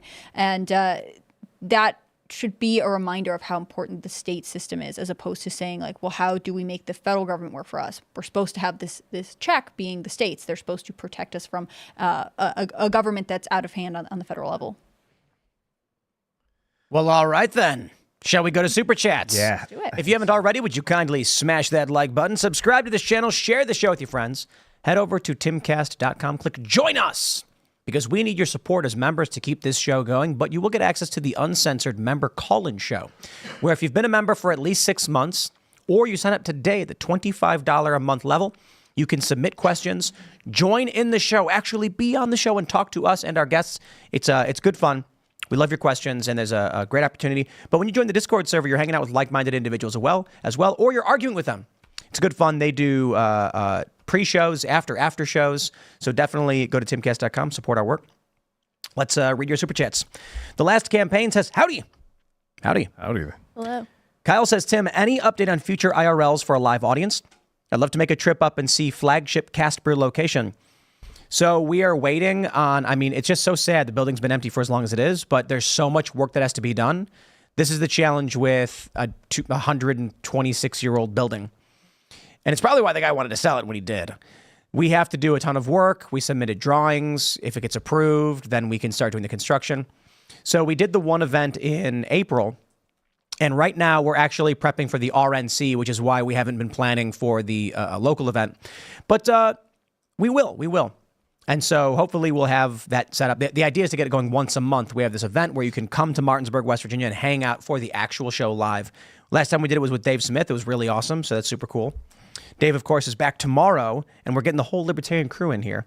Oh, no, actually, I think Clint isn't coming. I'm not sure. But Angela McArdle and Dave Smith will be here. That'd be cool. And so we're going to We're going to get their view on things. Get a little post-mortem from the conference. Yeah, but we mostly just talk topical news on this show, so it'll be interesting to get their views on a lot of stuff. Dave's fantastic, and Angela's been it's been a smashing success for the Libertarian Party under her leadership. So yeah, I want her to bring her baby whenever she comes to do the show. She brings her baby with her.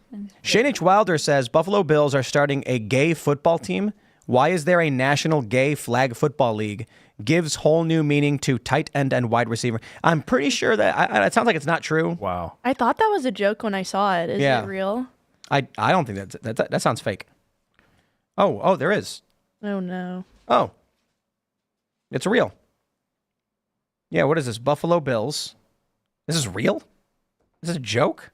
Buffalo It's a league or just like BuffaloBills.com. Bills to sponsor National Gay Flag Football League chapter in Buffalo.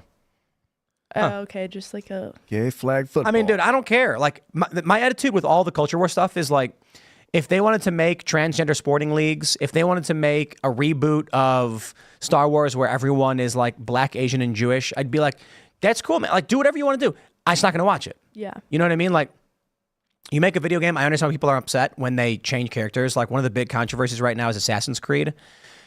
Now, I get to be offended by this one.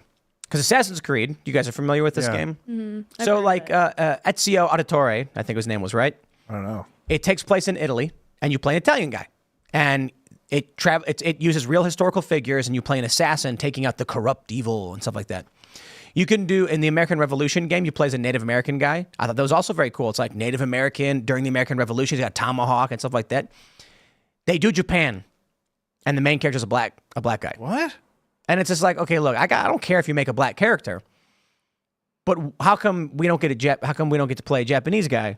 Mm-hmm. You know, those of us who want the Asian story, they instead make a black samurai. So it's like the one time they're going to make a game for Japan, they just decide not to give you the Asian character. There's like an Asian woman, I guess. And I also find it offensive because they could easily do an Assassin's Creed with like Shaka Zulu, like. Oh, yeah. Tons of empire and war happened in Africa with great African characters. You don't need to put a black samurai in Japan to sell a video game. Do something in North Africa or whatever, or I don't know. There's tons of like Shaka Zulu, of course, is like one of the most well-known warlords. Crazy ass warrior. They should do Atlantis if they haven't yet. That'd be cool. You get all sorts of dark skinned people in that game if you wanted. But did the guy speak Japanese? The black samurai? I mean, I'm assuming. Does he have like a Japanese accent? Okay. You don't know if he has an accent or not? No, I don't. I think I'm pretty sure the Japanese people all speak English with a Japanese accent, and he speaks English. Okay. But a lot of people are complaining. They're like, when we play the American Revolution one, you get a Native American guy, and it's like that we get that. That's cool. Like that makes sense for the period. Mm-hmm. When you play in Italy, you get an Italian guy. That makes sense for the period. And now they're doing. Was there a black samurai? They're doing a black samurai in Japan, I guess. I heard about the controversy, and they're like, was there actually a black samurai? And that's where all this comes from. Is you're Either way, man. Is that guy? I just wanted to play a Japanese guy in Japan. You know, I am part Japanese. I'm allowed to call that racist, right? None of you are. Well, Tim, we have to pay the price. Politics and everything, always, all the time. Yep. So they're racist, and they did whatever. All right, let's go. What is this here? Neurodivergent says, please invade Canada. Sincerely, Harlan. Not today. We wish. All right. Noah Bodie says, so the White House is accusing Fox of being CNN. Yes, that's right. Well, it's okay when they do it, but not when Fox News does it. Right. No Name Farmer says, a while ago someone asked about morals versus ethics. Morals are subjective, differing between people groups. Ethics refers to objective standards of right and wrong or good or evil. That's why business standards are called ethics. I don't know if I agree with that. I think there are subjective morals and absolute absolute morals. You can take a look at every single human civilization and see that there are absolute morals that exist. Some morals are subjective, but I certainly think there are moral absolutes. So, thou shalt not kill, basically, exists in every single society, with exception. In conquest, war, and self-defense, killing a member of your own group, so without reason, is considered wrong. Killing with a reason to protect the life of your group is usually justified for some reason, in some way. So it's self-defense or war or something like this. Every society has that. That's an absolute function. I'm not saying it proves that it's right or wrong or whatever. I'm saying all humans hold certain things to be true, right? And then there's, I think that one's pretty much true. Like, I don't know if there's ever I don't think there's a civilization that exists that the moral was to quite literally intentionally kill everyone because they would not exist. Yeah. Sacrifice existed for sure. That's true. But so, that's why it's like there is some moral absolute. However, that was like a big philosophy question people ask. What is the difference between morals and ethics? I view morals as like your worldview of what is right and wrong, and ethics are like professional standards. Right? That's why business standards are called ethics. Because it's just like, we don't do that kind of thing. It's considered bad. It's not like at the end of the world. Like something immoral is different, like you're doing evil. That's a good question. Something that's immoral could be ethical. Oh, yeah. Well, yeah, I think so. I don't know. Maybe. I'm sure you could find an example of that, or vice versa. Like stealing, one rich guy is hoarding all the food, and this rest of the city is starving, and you steal his food.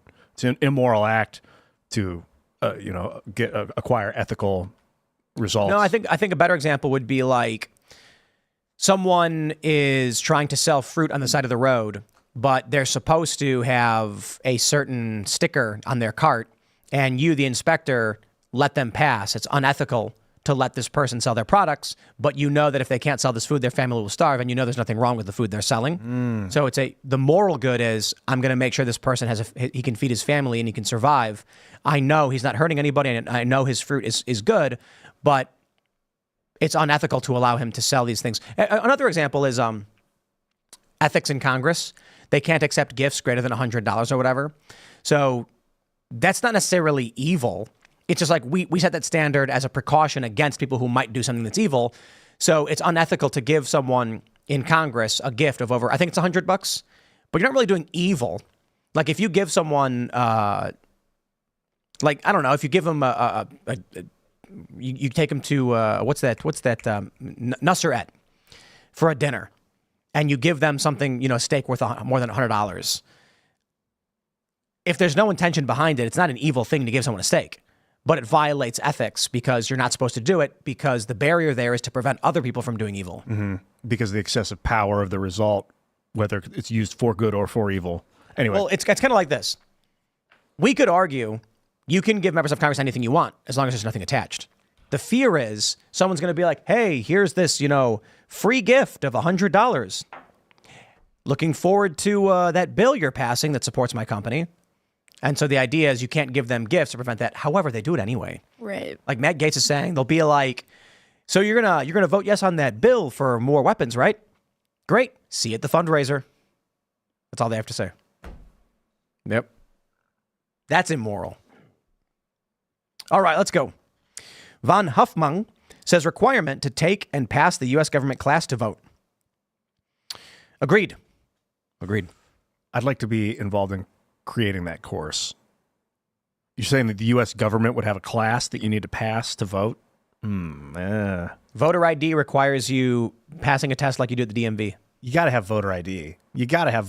When you go into the voting thing, you got to have some ID, or at least write down your social security number under penalty of perjury, maybe. Raymond G. Stanley Jr. says, Tim, Joe just sent troops to Jordan, nearly 4,000, a new record for us. His puppet masters are planning happily to start a war with Iran. No bueno. Holy crap, is that for real? I didn't hear that. Jordan deployment? I don't know. I haven't seen that news. We'll take a look at it at some point. I'll look into it. Karen Manning says, if you marry an American, you get a green card. How are you illegal then, huh? They didn't file any of the paperwork. Yeah. That's the point. Yeah. You They're have to just take literally steps. too lazy to do the process and the paperwork. It's crazy. Let's go. Supra Guy CRT says, how exactly does an undocumented person prove that they lived here for 10 years? Doesn't that seem like an opportunity to give amnesty to every illegal who just lies about it? Yes. I think that's Probably the the whole point. point.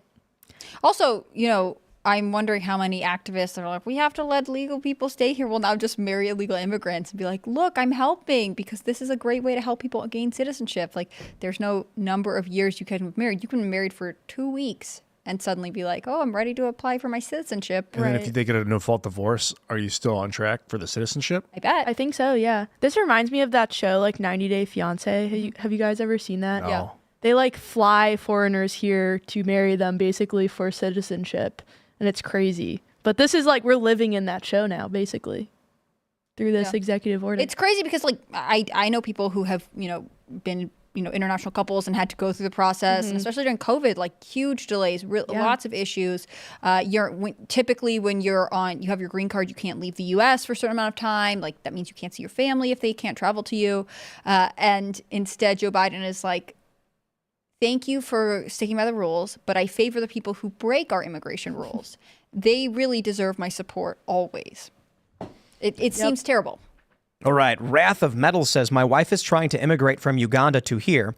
It is amazing how hard they make it to do legally and how easy it is done illegally. Yup. I know a bunch of people from various parts of the world who talk about how when they try to get tourist visas just to come hang out, it's insanely difficult. And there are people who are illegally entering the country and being given benefits and hotels and money. Wild. So weird. Here we go. Polly Pire says, simply cut off all of the migrant benefits. Most will self-deport. Reagan did that to migrant elderly Russians who came here to retire. They all left within a month. Wow. That's interesting. Paul Tasco says, illegal immigrants harm economy via remittances. Annually send $100 billion abroad to home countries. That's true. Not spending the money in the U.S. economy, they lower wages, take jobs, and deplete social programs without paying in taxes. Yeah, they just send all their money home. They don't put it back into the economy. So it's siphoning away. This is the problem I have with immigration in general. Now, I like immigration when people come here legally. But what I don't like about mass illegal immigration and mass general migration, there's got to be limits, is that remittances. People don't have ties to their community. They have ties to external communities where they send and extract the value. So you take a look at like Michigan. I always ask this question when I go to small towns. What's their economy based on? You go to a small town and you're like, 10,000 people live here. And it's like, okay, what generates revenue so that this town can exist? Miami, for instance, like Florida in general, is mostly tourism. Matt Gaetz was talking about it. That's what he was saying. That's why we don't have an income tax. It's a sales tax. Tourists come in, they spend a lot of money, they make a ton in income tax, and then people who are, in sales tax. So they don't charge income tax. Plus they have high property taxes too. Insurance is getting wild.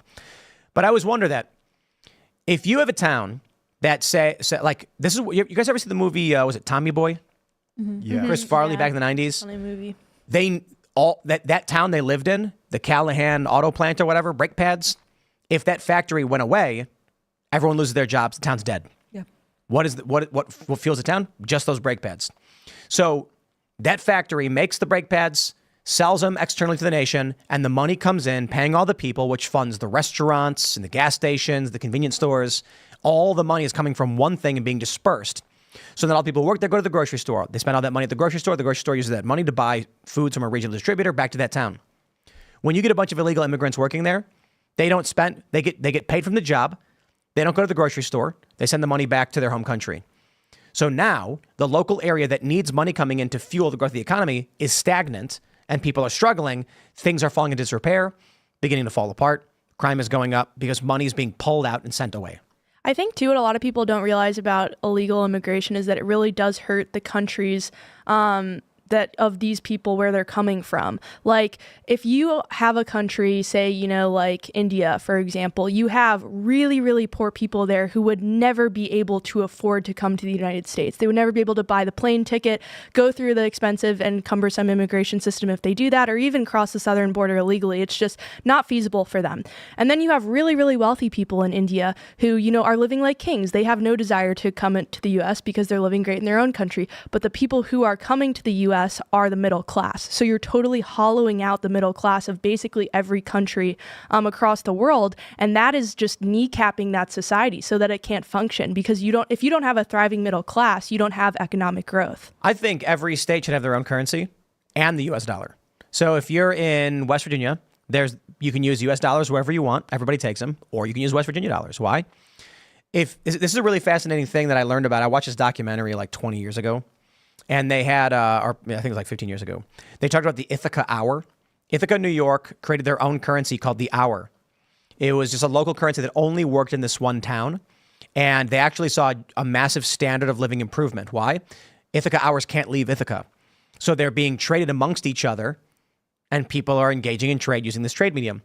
With U.S. dollars, an intermediary can take them away via taxes or something, and then now there's no money to spend. Right. It's out of that community. Right. So if West Virginia had a guaranteed billion West Virginia dollars that were legal currency in the state, that means it would never leave the state. So if someone in the Eastern Panhandle, Charlestown, received $300 West Virginia dollars to do a job, they can't spend it anywhere else. If anybody, if they pay taxes with it to the federal government, which they would, the federal government has to buy U.S. dollars first, or they would buy. So basically, if it was 1 for 1, you're like, okay, I have $300 in West Virginia. I have to give it to the U.S. government. You have to buy U.S. dollars first. The West Virginia dollars never leave the state. So that means whatever money is there would have to be used for only people in West Virginia. I think that's a great idea. So would it be like you could transfer it online? You could go in and be like $400 for $400 if the market exists for it. The way monetary exchange works is there's a guy who's holding $1 million and 1 million Bitcoin, for instance, not a million in Bitcoin.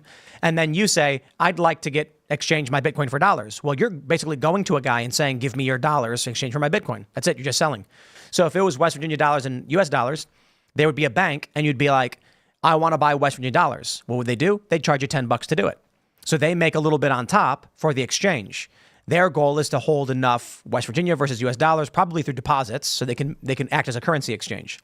If there's like a benefit, if it's like 1% off everything in West Virginia with West Virginia dollars, local businesses might prefer it. Or they probably, I mean, it could affect their tax base. It seems like a beneficial thing. Yeah. Because you have a guaranteed amount of money that can't flood out. Right. So that means no matter what happens, this money can't go anywhere else. So if Michigan only used Michigan dollars, when the auto manufacturing plants disappeared, that money can't leave Michigan. So it would go somewhere and get spent somewhere. Right. Like if you had USD, you might spend it on Amazon, but if you need a screwdriver from wherever, you might spend your Michigan dollars at your local hardware store. Exactly. And then there would be an exchange. So there would be, some people might go to a job and be like, I only want to get paid in US because I want to order on Amazon. And they'd be like, well, we pay 70% US, 30% in Michigan. And you'd be like, okay, I could do that.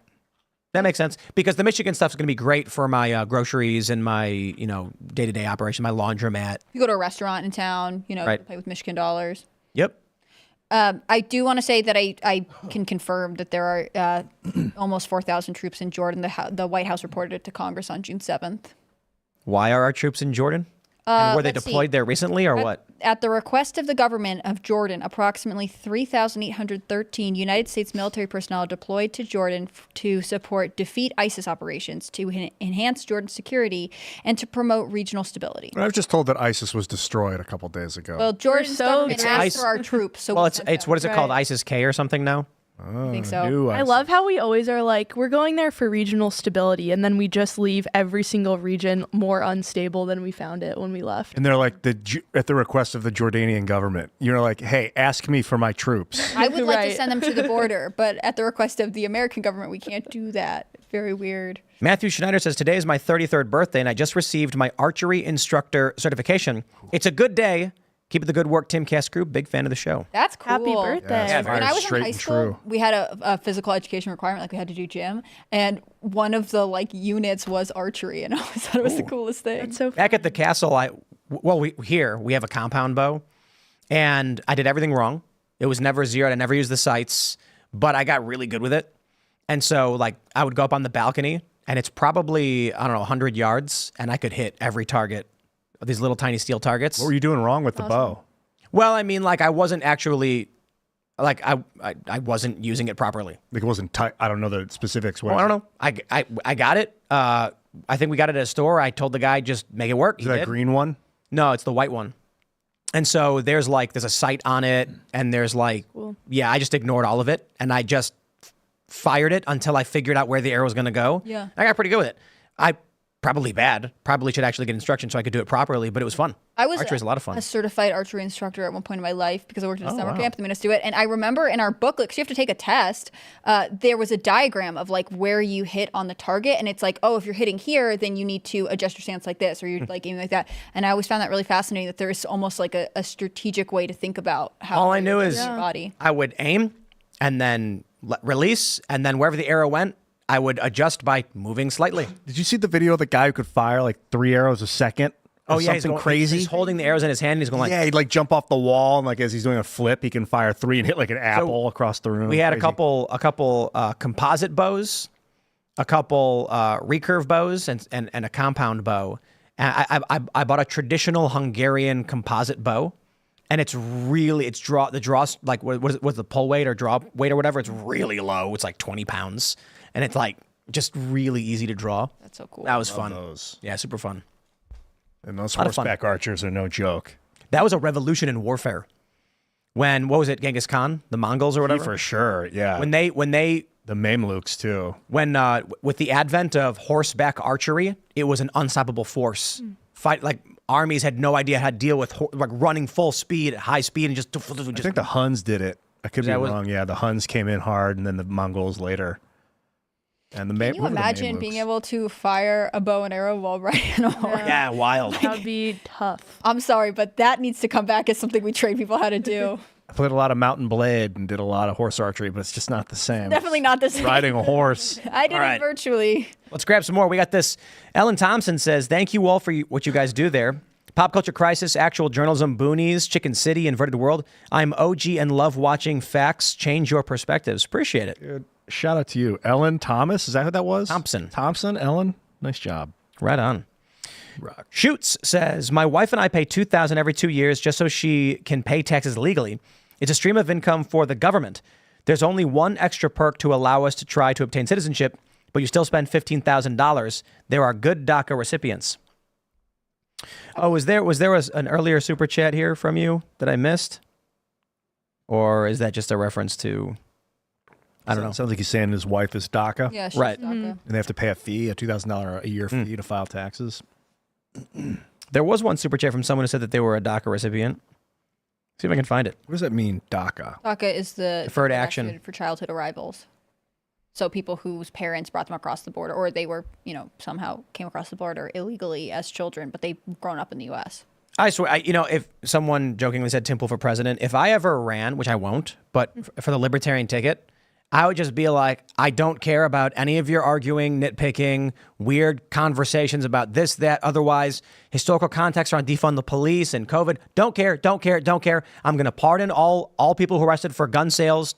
I'm going to just literally, it's afuera, and then I'm done. So pick a good VP, because the only thing I'm doing is going in there and pardoning tens of thousands of people, firing as many people as I possibly can. And once it happens, I don't care about any policies. I don't care about signing any documents. I don't care about rubber stamping anything. I quit. Give me 3 weeks of executive actions, and then as long as it takes, and then make sure you got a good VP lined up who's going to give you your policies. Now go debate the VP, and then, vote for gutting everything else. All right. Sassy Cassie says, first super chat, but I listen every show. My brother-in-law is DACA. Married, kids, speaks English, works hard, and conservative. Citizenship is so hard and expensive. He was brought here when he was little. And you know what? That's difficult. It is. But it doesn't change my opinion. Yeah, me neither. And obviously I feel, terribly for these kids because they were brought here. It wasn't their decision, right? Their parents brought them here and they've grown up here. But I think what I would say is that they found a way to assimilate into our country and to grow up here. I think they can find a way to assimilate into another country. I just think it's the criminal here is the parents who brought them here illegally. Yeah. And it's unfortunate for them that they were victimized in this way. Perhaps then we can, what we should do is we should have exorbitant penalties for bringing children here, because how about we charge the parents of DACA recipients with human trafficking? Yeah. Mm-hmm. Very serious criminal activity. And then we say, don't be mad at us that you lived your whole life here illegally and are now being told you have to go back to your home country where you're a citizen. Be mad at the people who human trafficked you into this country. It's tugging on your heartstrings to be like, but he's conservative and he lives here and it's all that. And it's like, if we don't have borders and we allow people to commit crimes, it's called perverse incentive. If we say, fine, this person can stay even though they were trafficked here, then what happens is you get people in China, you get people in Africa, you get people in Central America, and they say, I may go to prison, but my child will live a good life if I commit this crime. We can't allow that. Mm-hmm. We can't incentivize people to traffic children this way. Just it's nuts. Right. I mean, Kids are dying. People who talk about these journeys, like, they are dangerous. It's a huge risk. You can't incentivize illegal immigration, even if it's for, potentially an honorable purpose, like you're trying to give your child a good life. I don't think that is it's not a good thing to say.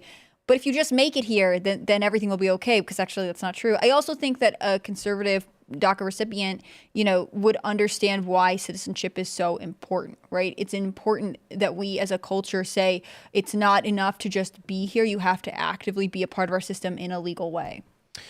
Melissa Wood says, I agree with your Hunter pardon, but I also wouldn't set my crack addicted son up for a life of $80K a month that I get 10% of at his detriment. These people are demons that sacrifice their children. Agreed. Agreed completely.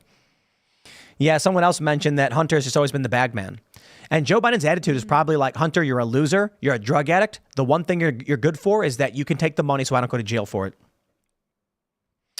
Neeboop says, Joe Biden broke his foot trying to pull Commander's tail in the shower. He showers with his dog when his daughter isn't around. What a weird story that was. I still don't really get, what happened, other than I heard he tripped over his dog. I don't know, man. Viram says dogs typically become overly aggressive when they sense their owner is weak and needs protection. Yeah. This would make sense since Joe is literally defenseless and weak. Or with no owner, like just a wild, leaderless dog. They'll go kind of crazy. Absolutely. Ladies and gentlemen, we are going to head over to that members-only call-in show, so smash that like button, subscribe to this channel, share the show with your friends, head over to timcast.com, join us, become a member to support our work directly. That members-only call-in show will be coming up in just a few minutes. You can follow me on X and Instagram at Timcast. Kingsley, do you want to shout anything out? Yeah, please follow me. I'm Kingsley Wilson on all the platforms, and please also follow the DC Young Republicans. Thanks for having me, guys. Thanks for coming. And I'm at Ian Crossland. Follow me across all platforms at Ian Crossland if you want to follow me on social media. That's where I'm at, and I'll see you later.